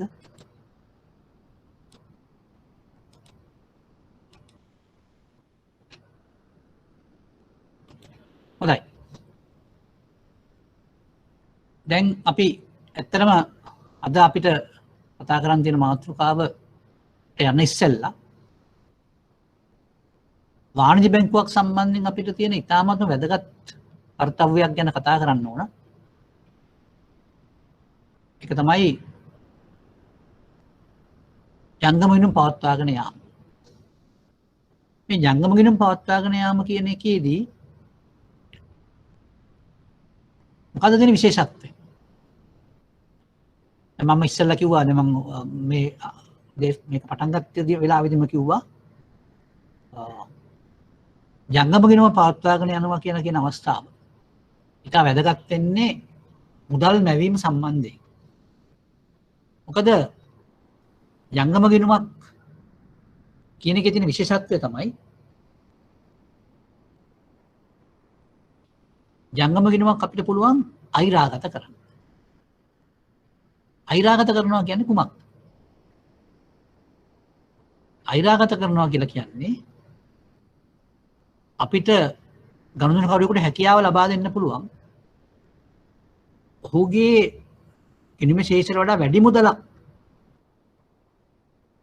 ආපසු ගන්න. අපි කියනවා මෙවැනි පහසුකමකට අයිරා පහසුකමක් කියන. අයිරා පහසුකමක් කියලා කියනවා. එතකොට මේ අයිරා පහසුකම ලබා දෙන්න පුළුවන්කම තියෙන්නේ ජංගම ගිණුම් හිමියෙකුට පමණයි. දැන් උදාහරණයකට කියනවා නම් දැන් අපි හිතමු කිසියම් ගනුදෙනුකරුවෙක් ඉන්නවා ඔහුගේ ගිණුමේ තියෙනවා රුපියල් 50000. නමුත් මේ පුද්ගලයා කිසියම් ගනුදෙනුවක් සිද්ධ කරලා ඔහුගේ පුද්ගලික ගනුදෙනුවක් අපි හිතමු ගොඩනැගිලි ද්‍රව්‍ය මිලට ගැනීමක් කියලා. රුපියල් ලක්ෂයක එහෙම නැත්නම් 1,50,000ක ගොඩනැගිලි ද්‍රව්‍ය මිලට ගත්තා. මිලට අරගෙන යා මොකද කරන්නේ? සල්ලි නෑ අතේ දෙන්න යා චෙක් එකක් දෙනවා. 1,50,000ක චෙක් එකක්. මේ 1,50,000ක චෙක් එක දුන්නාම දැන් මොකද්ද වෙලා තියෙන්නේ? එයා ගනුදෙනුව සිද්ධ කරා. අතේ සල්ලි නැතුව. ඒ සතයක්වත් තිබුණේ නැහැ. නමුත් 150ක් 1,50,000ක් යා මුදල් බවට පත් කරා. ඉතින් ඒ ගනුදෙනුව සිද්ධ වුණාම ඔහු ළඟ මුදල් තිබුණා හා සමානයි. අන්න මුදල් මැවීම. නිකන් මම කිව්ව ඒක ඇවිල්ලා මේ සෛද්ධාන්තික කතාවක් නෙමෙයි. නමුත් ඔබට නිකන් පේන දෙන්නේ මුදල් මැවීමක් වුණේ අන්න එක විදිහක් ඒ මුදල් මැවීම. අනිත් පැත්තෙන් ඔහුගේ අතේ තියෙන ඇත්තටම රුපියල් 50000යි ඒ වෙලාවේ. නමුත් එයා 1,50,000ක ගනුදෙනුවක් කරා. එහෙනම් මොකද වෙලා තියෙන්නේ එතනදී? මුදල් මැවිලා. රුපියල් ලක්ෂයක මුදල් මැවිලා. මේ මැවීම හැකියාව මෙච්චර වැඩි වෙලා තියෙන්නේ ජංගම ගිණුමක් තියෙන ක්‍රියාවලියෙන් තමයි. හොඳයි දැන් අපි ආයශරයක් උදාහරණයක් යමු. ඔහුගේ ගිණුමේ තියෙන 50000යි. නමුත් ඔහු 1,50,000 ගනුදෙනුවක් කරාම චෙක් එක ඊට පස්සේ චෙක් එක අපි හිතමු චෙක් එක දුන්නාට පස්සේ අපි හිතමු ගොඩනැගිලි ද්‍රව්‍ය පිළිඳලා චෙක් එක දුන්නාට පස්සේ මේ චෙක් එක බැංකුවට එනවා එවන්නේ. නිෂ්කාශනය හරහා. දැන් එහෙම ආවම දැන් බැංකුව මොකද කරන්නේ? බැංකුව දැන් බලනවා චෙක් එකක් එනවා 1,50,000. හැබැයි ගිණුමේ තියෙන 50,000යි. නමුත් මේ පුද්ගලයා බැංකුව කළමනාකරුවට කතා කරලා කළමනාකරුව එක්ක කිසියම් වැඩ පිළිවෙලක් සකස් කරලා එහෙම නැත්නම් විධි විධානයක් හරි ගස්ස ගන්නවා. ඔහු කළමනාකරුවට කියනවා මේ මගේ ළඟ ගිණුමේ තියෙන 50,000යි. හැබැයි 1,50,000ක චෙක් එකක් එවනවා. චෙක් එකක් එයි. කරුණාකරලා ඒකට ගෙවන්න මට අයිරාවක් දෙන්න කියලා. හොඳයි. දැන් මම අහන ප්‍රශ්නේ මේකයි. එම පුද්ගලයා මේ 1,50,000යි චෙක් එක එව්වොත් ගිණුමට. හැබැයි ගිණුමේ තියෙන 50,000යි. දැන් ඔහුගේ ගිණුමේ ඒ චෙක් එක ආවට පස්සේ චෙක් එක ගෙවුවොත් බැංකුවෙන් ඔහුගේ ගිණුමේ ශේෂය මොකද්ද දැන්? මේ චෙක් එක ගෙවුවට පස්සේ. මම අහන ප්‍රශ්නේ ඒකයි. නැවතත් මම ප්‍රශ්නේ කියන්නම්. එක්තරා ගනුදෙනුකරුවෙක් ඔහුගේ ගිණුමේ බැලන්ස් එක තියෙන්නේ ජංගම ගිණුමේ ශේෂය රුපියල් 50,000යි. 50,000 තියෙනකොට එයා චෙක් පතක් දෙනවා ගොඩනැගිලි ද්‍රව්‍ය මිලට අරගෙන ගොඩනැගිලි ද්‍රව්‍ය සපයන්නෙකුට 1,50,000ක චෙක් එකක්. දැන් මේ චෙක් එක බැංකුවට එනවා ගෙවන්න. ගනුදෙනුකරු බැංකුවේ කළමනාකරුට කතා කරලා කියනවා මෙහෙම චෙක් එකක් එනවා. නමුත් මගේ සල්ලි තියෙන්නේ 50,000යි දැනට. මම ඒක දවස් 4-5කින් දාන්නම් ඉතිරි සල්ලි ටික. මේ ගිණුම අයිරාගත කරලා ගෙවන්න කියලා. දැන් මම අහන ප්‍රශ්නේ මේකයි. මේ ගිණුම අයිරාගත කරාට පස්සේ ඒ ගිණුමේ ශේෂය මොකක්ද?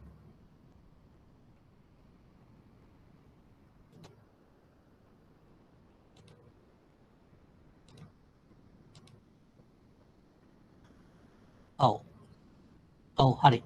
බොහොම හොඳයි. රුපියල් ලක්ෂයක අයිරාවක්. දැන් මම සමහර අය ඍණ ලක්ෂයක් කියලා දාලා දෙනවා. ඒක හරි. ඒකත් හරි. ඩෙබිට් කියලා දැම්මත් කමක් නැහැ. ඩෙබිට් බැලන්ස් කියලා දැම්මත් කමක් නැහැ. එහෙම නැත්නම් ඍණ නැත්නම් අයිරා ශේෂය රුපියල් ලක්ෂයයි. ඔක්කොම හරි. අයිරා ශේෂය රුපියල් ලක්ෂයයි කියන එක හෝ ඍණ ලක්ෂයයි කියන එක හෝ හර ශේෂය රුපියල් ලක්ෂයයි කියන එක හෝ ඔක්කොම හරි. හොඳයි. දැන් ඔබට පේනවා නේද මේ අයිරාගත කිරීම කියන එක කරන්න පුළුවන් ගිණුම ජංගම ගිණුම පමණයි. ඇයි ඒක කරන්න පුළුවන් වෙලා තියෙන්නේ කොහොමද? චෙක් පත කියන උපකරණය නිසා. චෙක් පත කියන උපකරණය නිසා. ඒතර අපි මේ චෙක් පත ගැන අපි සෑහෙන ප්‍රමාණයක් අපිට ඉගෙන ගන්න සිද්ධ වෙනවා. දැන් අපි අද සාකච්ඡාවේ ඊළඟ කොටස පාවිච්චි කරන්නේ මේ චෙක් පත සම්බන්ධයෙන් කතා කරන්න. හොඳයි. මං හිතන්නේ ඔබ සියලු දෙනාම චෙක් පත කියන්නේ කුමක්ද කියලා දැකලා ඇති. එතකොට චෙක් පතක් කියලා කියන්නේ ගනුදෙනු කළ හැකි උපකරණයක් කියලා අපි කියනවා. දැන් මම මේ ගනුදෙනු කළ හැකි උපකරණ වලට තියෙන නීතිමය දේවල් කතා කරන්න යන්නේ නැහැ මෙතනදී. මම මෙතනදී කතා කරන්නේ බැංකුකරණයට අදාළ වාණිජ බැංකුවන්ට අදාළ චෙක්පත් සම්බන්ධ මූලධර්ම විතරයි. ඒ නිසා ඔබ බය වෙන්න අවශ්‍ය නැහැ මම මේ නීතිය ගැන කතා කරනවායි කියලා. එහෙම දේවල් ගොඩාක් කතා කරන්න අපිට වෙලාවකුත් නැහැ. නමුත් මම මේ මෙකැනිසම් එක කියන්නේ මේ යාන්ත්‍රණය ගැන තමයි කතා කරන්නේ. හොඳයි. දැන් අපි අර අපි ගත්ත උදාහරණයම ගමු. රුපියල් 1,50,000ක sorry.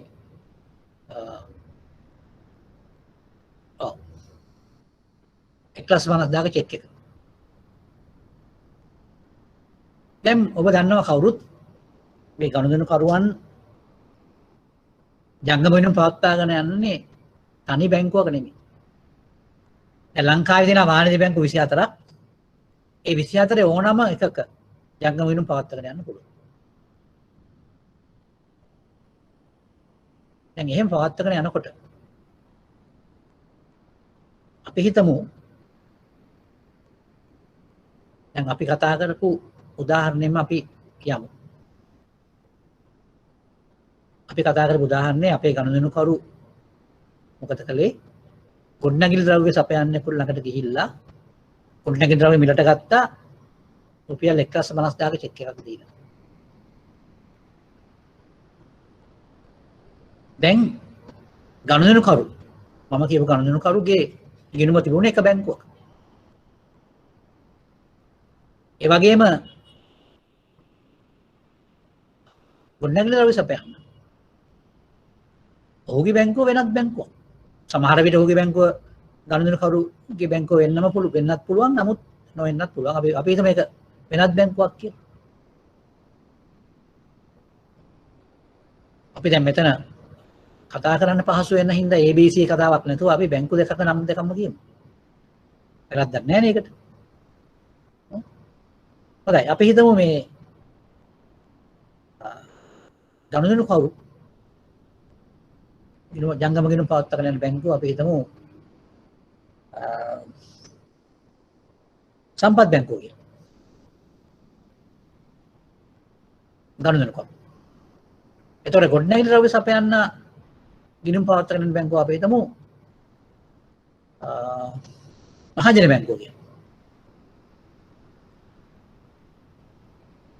දැන් ඔය මතක තියාගන්න. අපි කතා කරපු ගනුදෙනුකරුගේ බැංකුව සම්පත් බැංකුව.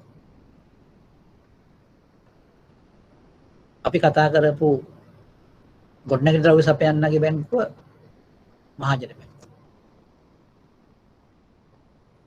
රයිට්. දැන් අපි සාකච්ඡා කරපු ගනුදෙනුවේදී කුමක්ද සිද්ධ වුණේ?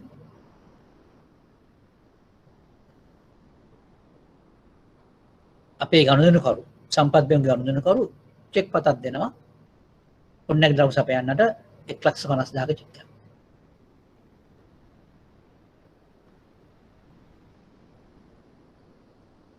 කාටද දෙන්නේ එක? ගොඩනැගිලි ද්‍රව්‍ය සපයන්නට. දැන් ගොඩනැගිලි ද්‍රව්‍ය සපයන්නගේ බැංකුව මොකද්ද? මහජන බැංකුව. දැන් එතකොට මේ චෙක් එකක් දුන්නම මේ චෙක් එකේ මුදල් ලබා ගන්න එපා. චෙක් එක වැඩක් නැහැ නේ. චෙක් එක ගිහිල්ලා අපි කඩේකට දුන්නාට බඩු ගන්න හම්බෙන්නේ නැහැ. අපි දන්නේ නැත්තම්. ඒ කියන්නේ සමහර අපි පුරුදු කඩවල් තියෙනවා ඒවට නම් චෙක් එකක් දීලා පාවිච්චි කරන්න පුළුවන්.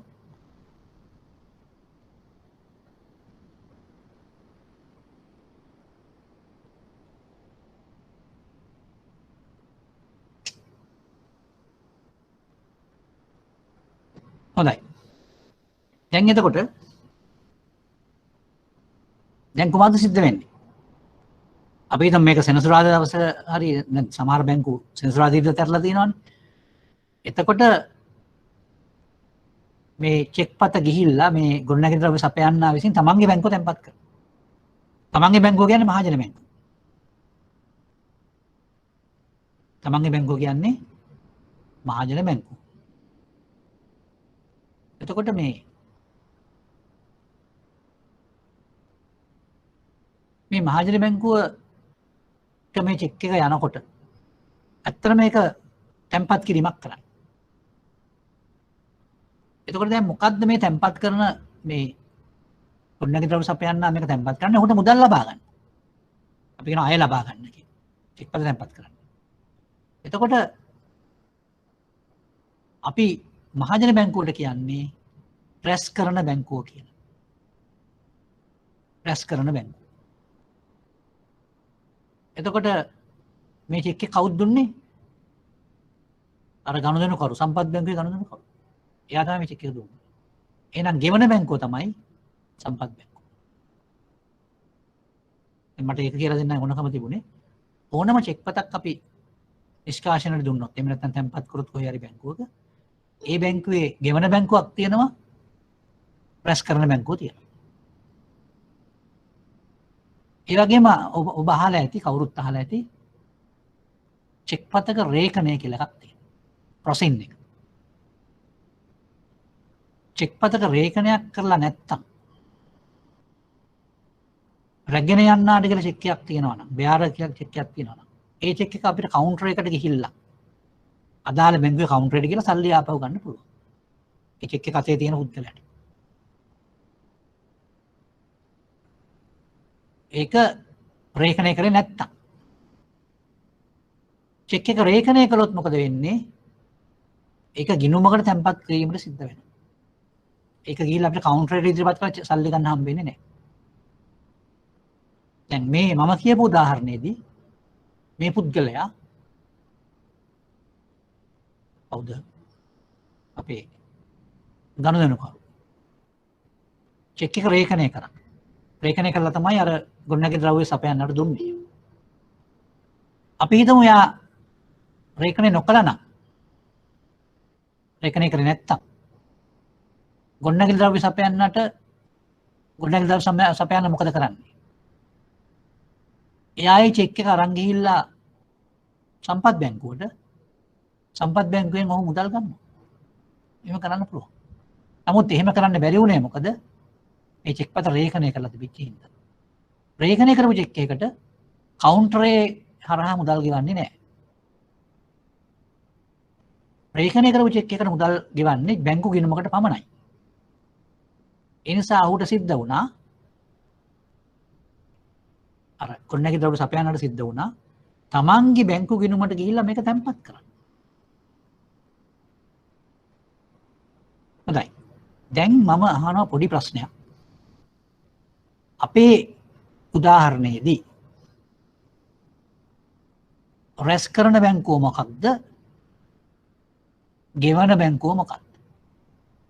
මම ඒක කිව්වා ඔයගලන්ට. හැබැයි මම බලන්නේ ඔයගලන්ට ඒක පැහැදිලි වුණා නම් දැනුත් ඒක මතක තියෙනවා. අපි කියපු උදාහරණයේදී රැස් කරන බැංකුව මොකක්ද? ගෙවන බැංකුව මොකක්ද? හොඳයි කියන්න බලන්න මේ ඒක රැස් කරන්නේ මහජන බැංකුව. ඔව්.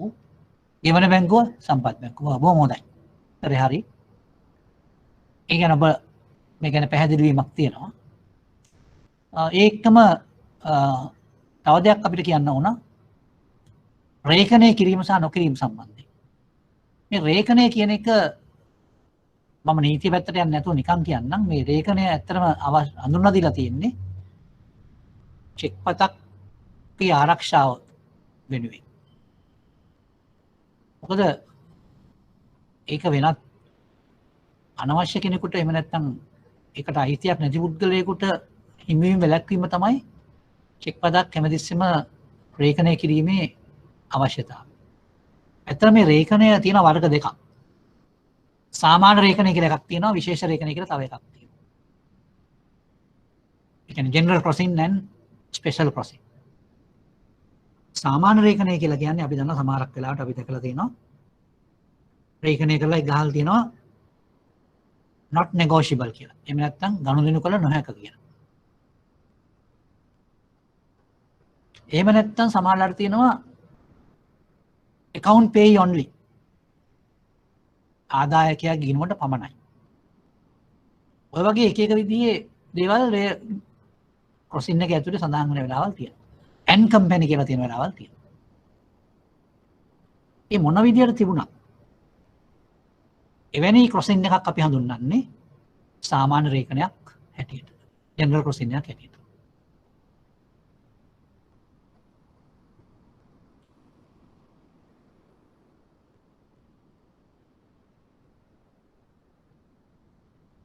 ඔව් එතකොට අපි මේ රේඛනයක් කියන එක මම ඕනනම් මෙතන බෝඩ් එකේ පොඩ්ඩක් ලියලා පෙන්නන්නම්. මොකද ඒක වැදගත් වෙන හින්දා. මම ගොඩාක්ම නීතිය පැත්තට යන්නේ නැහැ. නමුත් මේක අවශ්‍ය වෙනවනේ ප්‍රැක්ටිකලි. ඒ කියන්නේ අපිට ප්‍රායෝගික වශයෙන් මේක අවශ්‍ය වෙනවා. මොකද අපි දන්නවා ඔබ සමහර අය බැංකුවේ කවුන්ටරේ ඉන්නවා ඇති. එහෙම කවුන්ටරේ ඉන්නවා නම් ඔබට අනිවාර්යයෙන්ම චෙක් පතක් බාර ගනිද්දී ඔබ බලන්න වෙනවා. ඒතකොට සාමාන්‍ය රේඛනයක්ද විශේෂ රේඛනයක්ද තියෙන්නේ කියලා බලන්න වෙනවා. හොඳයි. දැන් සාමාන්‍ය රේඛනයක් කියලා කියන්නේ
දැන් ඕක තමයි සමහර විදියට තියෙනවා. දැන් සමහර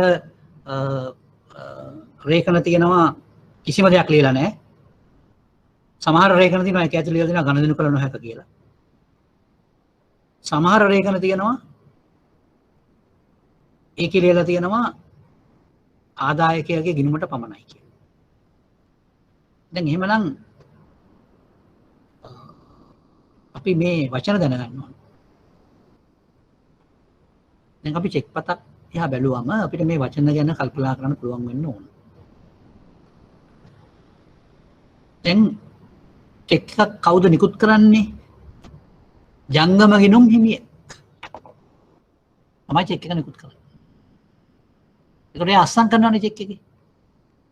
අපි අස්සන්ට කියන්නේ අනකරුගේ අත්සන කියලා. කනුදුන හොර කියන අනකරු. එයා තමයි කියන්නේ මේක ගෙවන්න කියලා.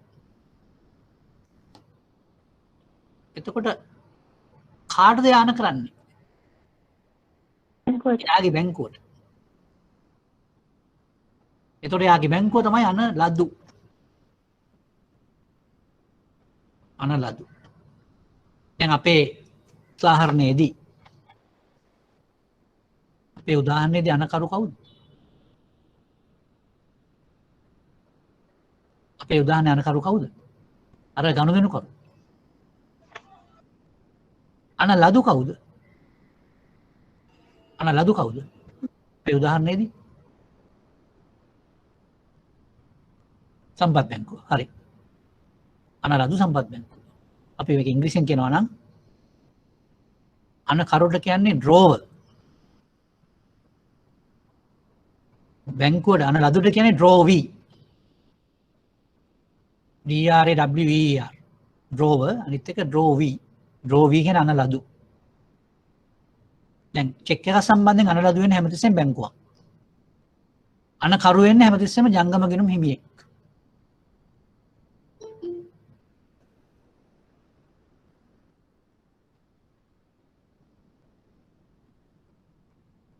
හොඳයි. දැන් කවුද ආදායක කියන්නේ? ආදායක කියන්නේ දැන් අපේ උදාහරණයේදී අර ගොඩනැගිලි ද්‍රව්‍ය සපයන්නා තමයි ආදායක වෙන්නේ. එයාගේ නම තමයි චෙක් එකේ ලියන්නේ. අපි හිතමු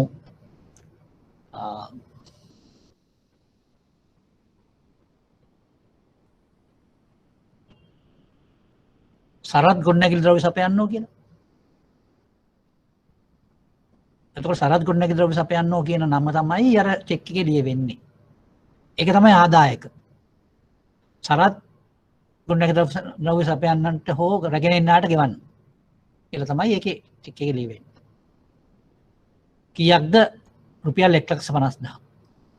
අස්සම් කරන්නේ කවුද? ගනුදෙනු කරු. එයා තමයි අනකරු. දැන් ඔබට පැහැදිලිද මේ වචන? අනකරු කියන්නේ චෙක් එක අස්සම් කරන එක්කෙනා. නිකුත් කරන එක්කෙනා. අන ලදු කියන්නේ ඒ චෙක් එකේ බැංකුව. ගෙවන බැංකුව ඇත්තටම. අන ලදු කියන්නේ. එතකොට මේ චෙක් එක කොහේ හරි කියලා තැම්පත් කළොත් අපි මේ තැම්පත්තු බාරගත්ත බැංකුවට කියනවා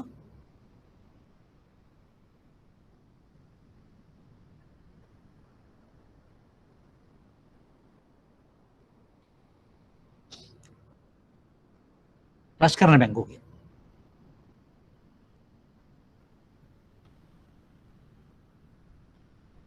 ඔව් දසිත් පියුමාල් මේ ඔයාට මේ මෙසේජ් එකක් එවන්න පුළුවන්.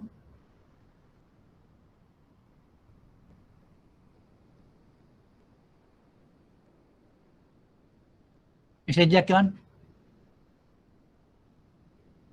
දසිත් පියුමාල් සහ කල්පනී. ඔව්. මෙසේජ් කරන්න බලන්න.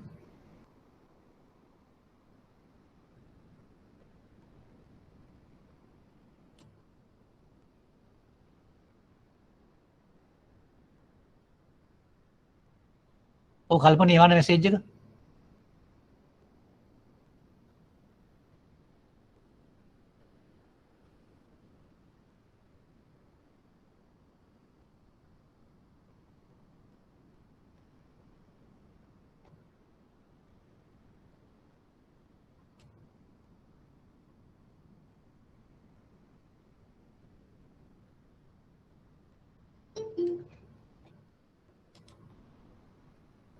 හොඳයි. මේ අතරේ කවුරු හරි උත්තරයක් කියලා තියෙනවා අර මේ රහස්‍යභාවය සම්බන්ධ නඩු තීන්දුවක් ගැන.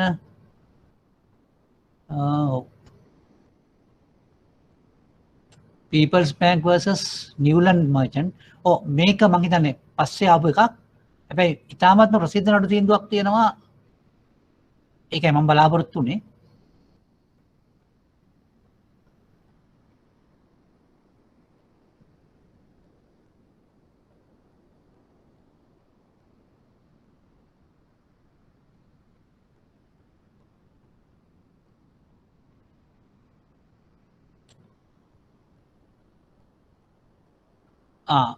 කල්පනී අහලා තියෙන ප්‍රශ්නේ චෙක් එක වෙන කෙනෙකුට පවරලා තිබුණොත් ඒ ආදායකද කියලා. නෑ මෙහෙමයි. පවරනවා කියලා කියන්නේ දැන් අපි හිතමු දැන් ආදායක කියලා කියන්නේ ඇත්තටම චෙක් එකේ තියෙන නම තමයි වැදගත් වෙන්නේ. එතකොට ඒක පවරනවා නම් වෙන කෙනෙකුට දෙනවා කියලා කියන අපි කියනවා ඒකට පිටසන් කරු කියලා. පිටසන් ලදු කියලා කියනවා. මේ වගේ වැඩක් වෙන්නේ. දැන් අපි කාගේ හරි නමට තියෙන චෙක් එකක් තියෙනවා ඒ කවුරු හරි කෙනෙකුට දෙනවා නම් ඒක ඕඩර් චෙක් එකක් නම් එයාගේ එන්ඩෝස්මන්ට් එකක්. ඒ කියන්නේ පිටසනක් තියෙනවනේ චෙක් එකේ. ඒ පිටසනෙන් තමයි පැවරෙන්නේ ඒක. හැබැයි චෙක් එක බයාර නම් ඒ කියන්නේ රැගෙන යන්නාට නිකුත් කරපු චෙක් එකක් නම් ඒක නිකම්ම පවරන්න පුළුවන්. එතකොට ඒ නම තිබුණා කියන එක එච්චර ලොකු අවුලක් නැහැ.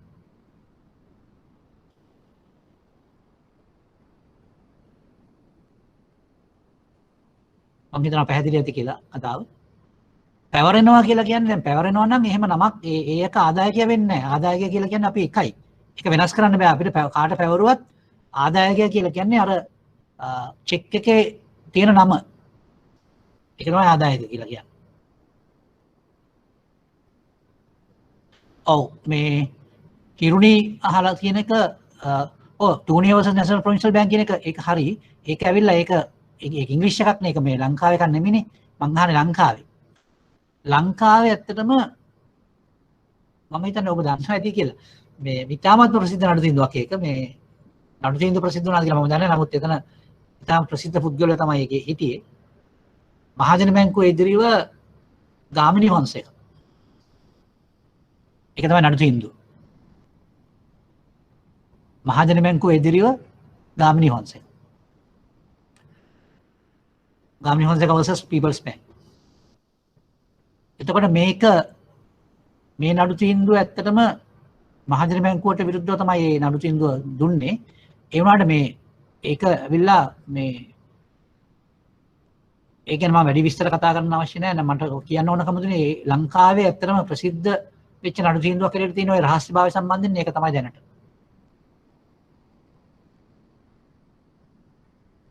ඔව්. දැන් ඇත්තටම මගේ සාකච්ඡාවේදී මම බලාපොරොත්තු වෙන්නේ නැහැ බැංකු නීතිය ගැන වැඩිපුර කතා කරන්න. නමුත් මම කතා කරන්නේ සම්බන්ධයෙන් වාණිජ්‍ය බැංකුකරණය යටතේ විතරයි. විස්තර බලා ගන්න පුළුවන් ඇත්තටම ඕක තියෙනවා අපි කියනවා ඒකට new law reports කියලා. මේ new law reports වල ඔක තියෙනවා. නව නීති වාර්තා කියලා තියෙනවා. ඒ නීති වාර්තාවල ඒවා තියෙනවා. එහෙම නැත්නම් ඉස්සර පත්තර වල තිබුණා. දැන් මම දන්නේ පත්තර වල කොහොමද කියලා. ඕක තියෙනවා සාමාන්‍යයෙන්. ඕක මේ නීති වාර්තාවල තියෙනවා. ඉතින් මම හිතන්නේ ඔයගලන්ට ඉන්ටරෙස්ට් එකක් තියෙනවා නම් ඔය ගැන හොයන්න පුළුවන්. නීති වාර්තාවල තියෙනවා ඕක. නීති වාර්තාවල තියෙනවා. හොයන්න පුළුවන්. එතකොට දැන් මට කියන්න ඕනකම තිබුණේ ලංකාවේ රහස්‍යභාවය සම්බන්ධ වැඩිම මොනවාක්වත් කතා වෙලා තිබුණේ නැහැ විශාල කාලයකට. ඕක තමයි අපි දන්න තරමින් ඒ කියන්නේ ප්‍රසිද්ධ වෙච්ච එකකට තියෙන්නේ. තව කෙනෙක් මම දැක්ක කවුරු හරි කෙනෙක් නඩු තීන්දුවක් දාලා තිබුණා. ඉරුණි නේද ඒක දාලා තිබුණේ.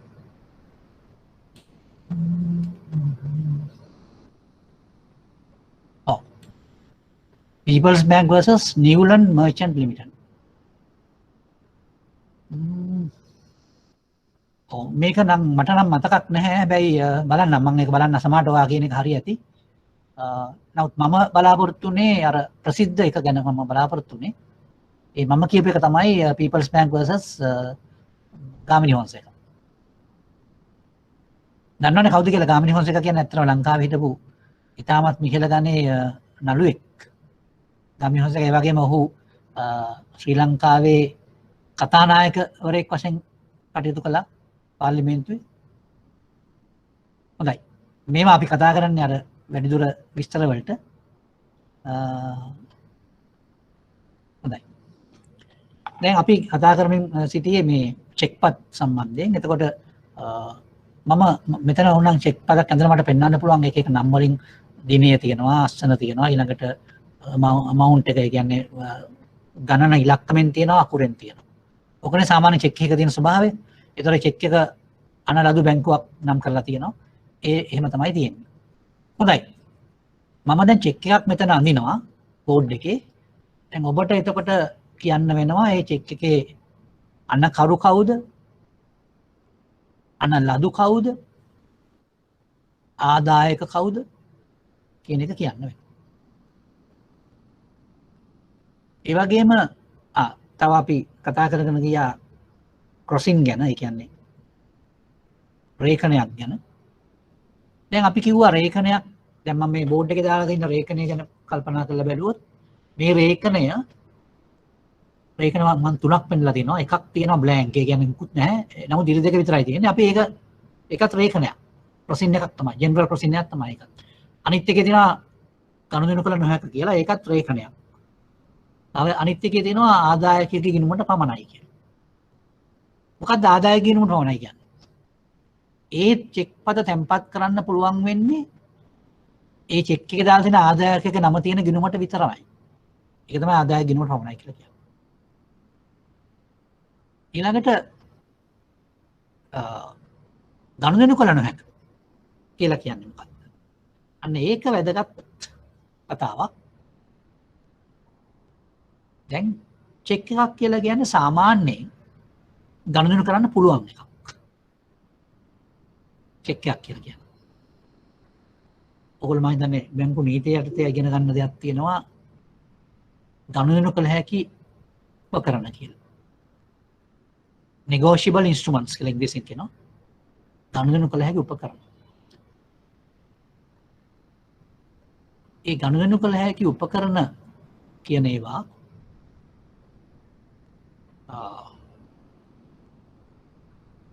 චෙක්පත් විතරයි තවත් ජාති දින ගනුදෙනු කළ හැකි උපකරණ. නමුත් චෙක්පත් කියන්නේ එක්තරා විදිහේ ගනුදෙනු කළ හැකි උපකරණයක්. හැබැයි ඒකේ ගනුදෙනු කළ නොහැකි කියලා දැම්මොත් මේ චෙක්පතේ ගනුදෙනු කිරීමේ හැකියාව නැති වෙනවා. ඒ නැති වෙනවා කියන්නේ මොකද්ද? අපි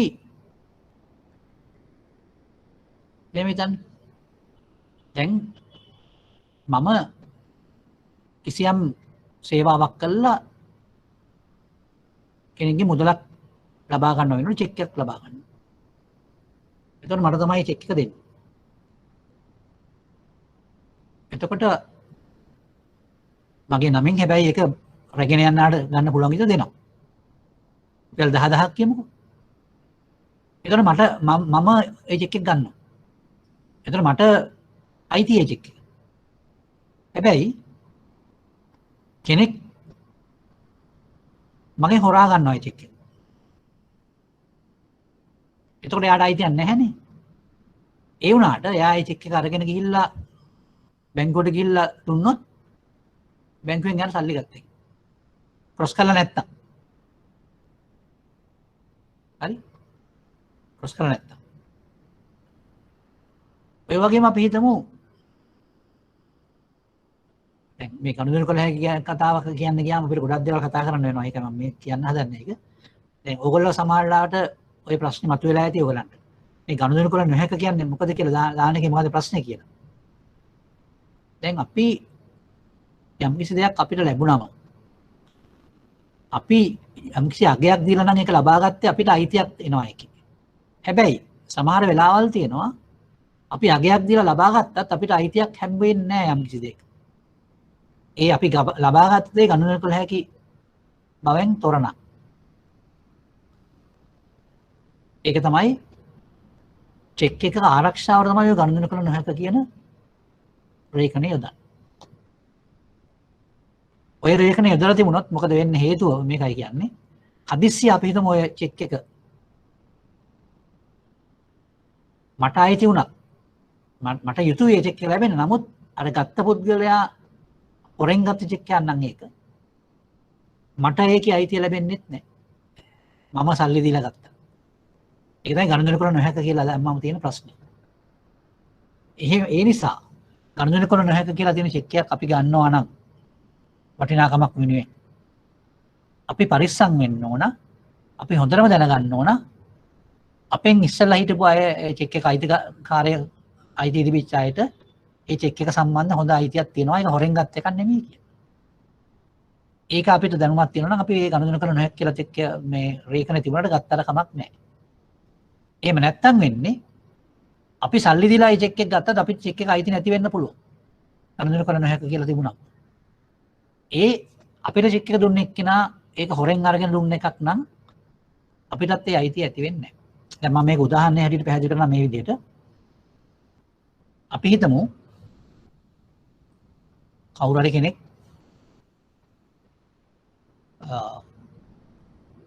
ඇවිල්ලා මේ ඔබට ඇවිල්ලා විකුණනවා මේ ෆෝන් එකක්. ද ස්මාර්ට් ෆෝන් එකක් රුපියල් 10000කට විකුණනවා. දැන් ඔබ දන්නවා මේ ස්මාර්ට් ෆෝන් එක රුපියල් ලක්ෂයක් විතර වටිනවා කියලා. ඔබට ඉතින් හොඳ chance එකක් ඉඳලා ඔබ 10000ක් දීලා ගන්නවා. ඔබ වඩාත් ප්‍රවේශමට ඔබ මොකද කරන්නේ? ඔහුගෙන් රිසිට් එකකුත් ගන්නවා. ඇන්දෑවට පොලිසියෙන් ඇවිල්ලා ඔබ එක්කගෙන යනවා. මොකක්ද ප්‍රශ්නේ? ඔබ ළඟ හොරකම් කරපු ෆෝන් එක තියෙනවා. දැන් ඔබ කියනවා මේ මම මේක සල්ලි දීලා ගත්තේ. සල්ලි දීලා ගත්තට වැඩක් නැහැ. ඔබට අයිතිය ලැබෙන්නේ නැහැ. මොකද ඒක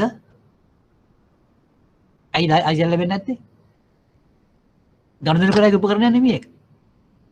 ඒකයි. හැබැයි චෙක් එකක් ওই තත්ත්වෙට තිබුණා නම් ඔබ සල්ලි දීලා චෙක් එක ගත්තා නම් ඔබට අයිති චෙක් එක. අන්න ඒකයි වෙනස. හරි. අපි ඒක තවුගා දුරට ගෙනියන්න අවශ්‍ය නැහැ. මං හිතන්නේ ඒක තේරෙනවා ඔබට සියලු දෙනාටම. දැන් මම මෙතන චෙක් එකක් අඳිනවා. ඇඳලා මම අහනවා මේ අදාළ පුද්ගලයා කවුද කියලා. එතකොට ඔබට නම් කරන්න වෙනවා.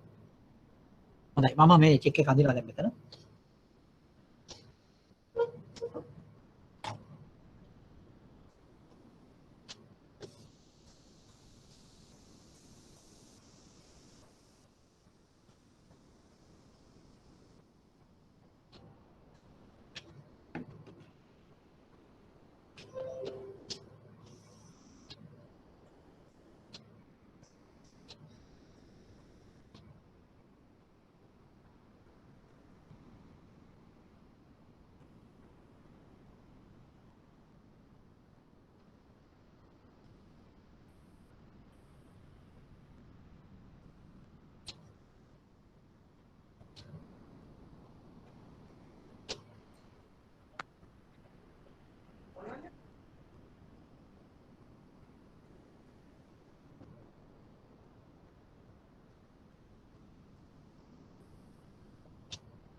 හොඳයි. දැන් මේකේ තියෙනවා අහලා තියෙන ප්‍රශ්න හතරක් තියෙනවා. පළවෙනියට අහන්නේ අනකරු කවුද? දෙවෙනියට අහන්නේ අනලදු කවුද? තුන්වෙනියට අහන්නේ ආදායක කවුද? හතරවෙනියට අහන්නේ රේඛනීය ස්වභාවය.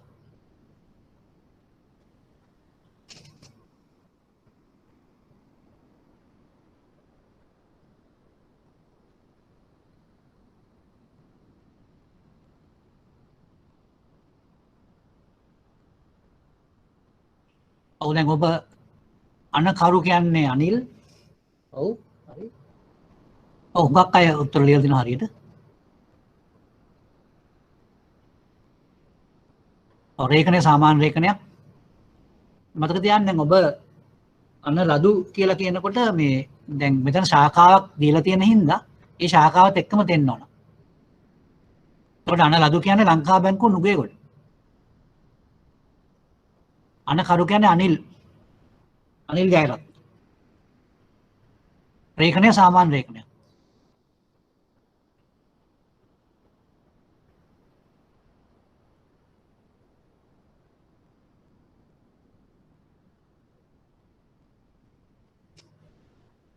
හොඳයි.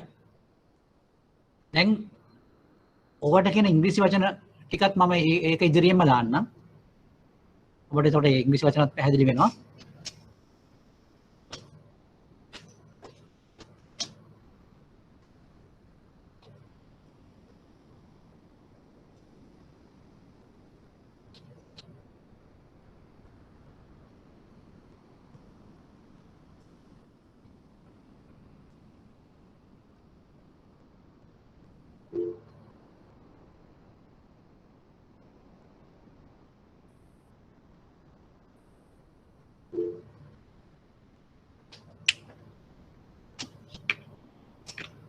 හොඳයි. අපි අනලදුට කියන්නේ අනකරුට කියන්නේ drawer. DRAWER. අනලදුට කියන්නේ drawee. ඊළඟට ආදායකට කියන්නේ pay. ඊළඟට crossing general crossing එකක් සාමාන්‍ය රේඛනයක්. normal crossing කියන වචනේ පාවිච්චි කරන්න එපා. අපි general crossing කියලා කියන්නේ. normal crossing කියලා කියන්න එපා. general crossing කියලා කියන්නේ. ඊළඟට මොකක්ද අනිත් එක? general crossing කියලා මේක දැම්මම අනිත් එක තමයි special crossing. විශේෂ රේඛනය. මොකද්ද විශේෂ රේඛනයක් කියන්නේ? විශේෂ රේඛනයක් කියලා කියන්නේ මේ ඉරි දෙක අතරේ තියෙනවා නම් බැංකුවක නමක්. අපි ඒකට කියනවා විශේෂ රේඛනයක් කියලා. වෙන කිසිම අවස්ථාවකදී අපිට ඒකට විශේෂ රේඛනයක් කියලා කියන්න බෑ. ඉරි දෙක නිකන් තියෙන්න පුළුවන්, ඉරි දෙක ඇතුලේ සහ සමාගම කියලා තියෙන්න පුළුවන්. ධනදනු කළ නොහැක කියලා තියෙන්න පුළුවන්. ආදායක ගෙනුවට පමණයි කියන එක තියෙන්න පුළුවන්. මෙනවා තිබුණත් අපි ඒකට කියන්නේ සාමාන්‍ය රේඛනයක් කියලා. හැබැයි ඒකේ තිබුණොත් බැංකුවක නම රේඛනේ. අපි ඒකට කියනවා විශේෂ රේඛනයක් කියලා. හරි සිම්පල්. ඒ කියන්නේ විශේෂ රේඛනයක් කියලා කියන්නේ බැංකුවක් පිට තියෙනවා නේද?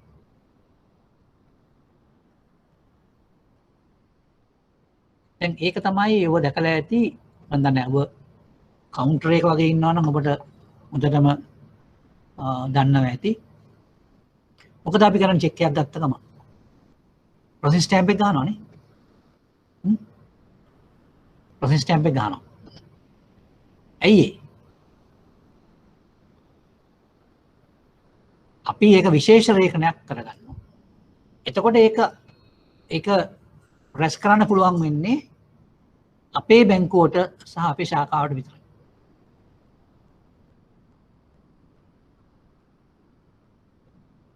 එතකොට මේ විශේෂ රේඛනය කියන එක හුඟක් වෙලාවට බැංකුවෙන්මයි කරගන්නේ. ඒ කියන්නේ සාමාන්‍ය රේඛනය කරපු චෙක් පතක් බැංකුවට ආවම තැන්පත් කරන්න ගෙනාම බැංකුව විසින් ඉස්සෙල්ලාම කරන්නේ Tamanට ඒක විශේෂ රේඛනය කරගන්න එක.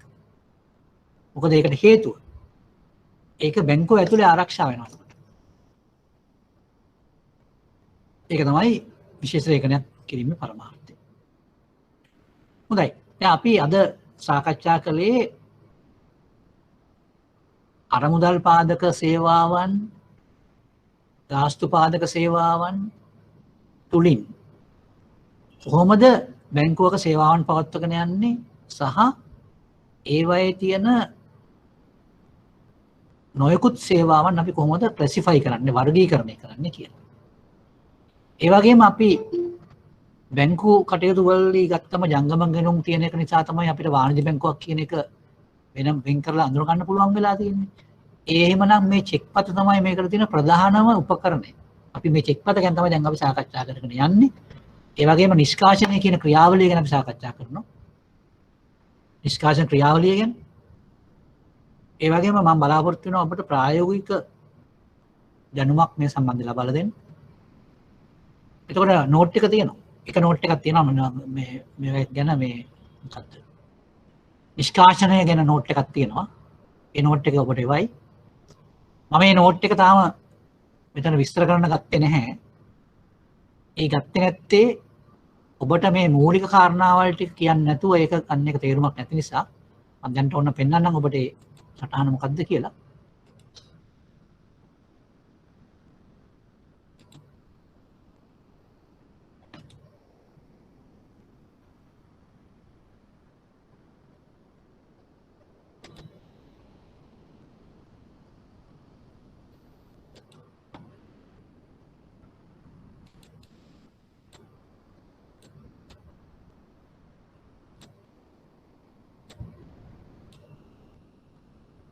මෙන්න මේක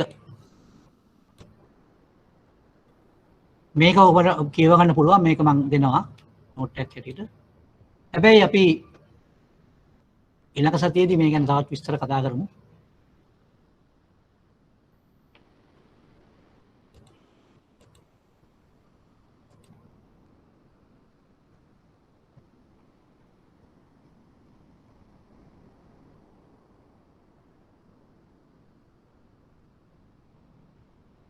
හොඳයි.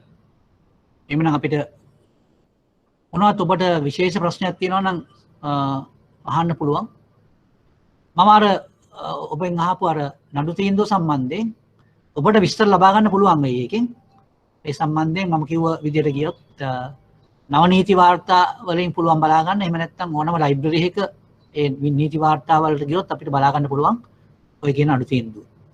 මට හරියට මතක තියෙනවා නම් මතක හැටියට 1990 ගණන් වල තමයි ඔය නඩු තීන්දුව ආවේ. 1990 ගණන් වල 96 හරි 97 හරි වගේ මට මතක. එතකොට ඒක තව විස්තර කරන්න මේ වෙලාවේ මට විස්තර කරන්න කාලය මදි. ඒ නිසා තමයි මම මේක විස්තර කරේ නැත්තේ. හැබැයි ඔබගේ ඉන්ටරෙස්ට් එක සඳහා ඒක ගත්තට කමක් නැහැ. හොඳයි. තව මොනවද ඔබට අද සාකච්ඡාව සම්බන්ධයෙන් ගැටලු තියෙනවා නම් අහන්න පුළුවන්.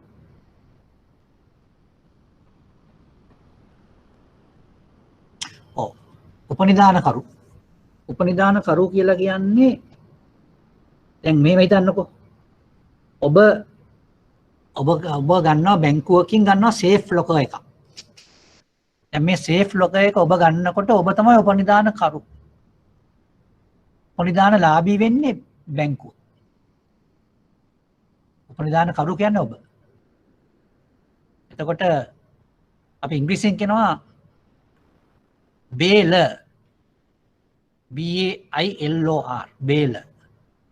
බැංකුව තමයි බේලී වෙන්නේ. BAILEE බේලී. ඒ උපනිදාන කරු කියන වචනේ තේරුම තමයි එයා තමයි උපනිදානය කරන්නේ. උපනිදානය කියන්නේ ඒක කොහෙද තැන්පත් කිරීමනේ. එතකොට උපනිදාන කරු උපනිදාන ලාභය කියන தත්ත්වය ඇවිල්ලා තියෙන එහෙම. හොඳයි. එහෙමනම් තවත් මොනවත් තියෙනවා නම් අහන්න පුළුවන් ප්‍රශ්නයක් තියෙනවා නම් තව විනාඩි දෙක තුනක් තියෙනවා.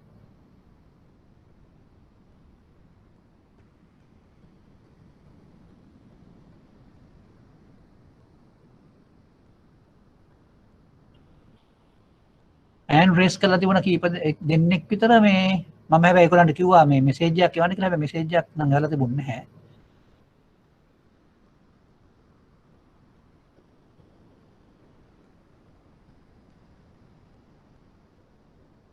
හොඳයි අපි අද සාකච්ඡා කළේ සම්බන්ධයෙන් මම ඔබ සියලු දෙනාටම ස්තුතිවන්ත වෙනවා වාණිජ්‍ය බැංකු පිළිබඳ වාණිජ්‍ය බැංකු 24ක් සහ විශේෂ බැංකු 6ක් ගැන සොයා බැලීම සම්බන්ධයෙන්.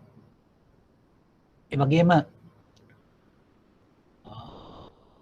දැන් ඊළඟ අවස්ථාවේදී ඔබට කරන්න තියෙන වැඩක් තියෙනවා. ඒක තමයි තමන් කැමති බැංක් වෙබ්සයිට් එකකට ගිහිල්ලා ඒ බැංකුවේ තියෙන අරමුදල් පාදක සේවාවන් සහ ගාස්තු පාදක සේවාවන් ලිස්ට් එකක් ගන්න.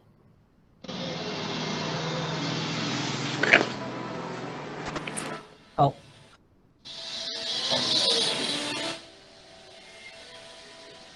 ඔව් මොකද ප්‍රශ්නයක්ද?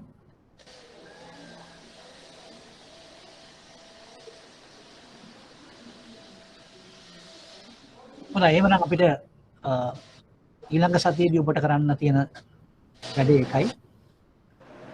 තමන් කැමති බැංක් වෙබ්සයිට් එකකට ගිහිල්ලා කොමර්ෂල් බැංක් ඕනම වාණිජ්‍ය බැංකුවක වෙබ්සයිට් එකකට ගිහිල්ලා එතනින් බලන්න එම බැංකුව ලබා දෙන අරමුදල් පාදක සේවාවන් සහ ගාස්තු පාදක සේවාවන් මොනවද කියලා. හොඳයි. එහෙනම් අපි ඒකත් සමගම අද දිනේ සාකච්ඡාව මාර කරනවා.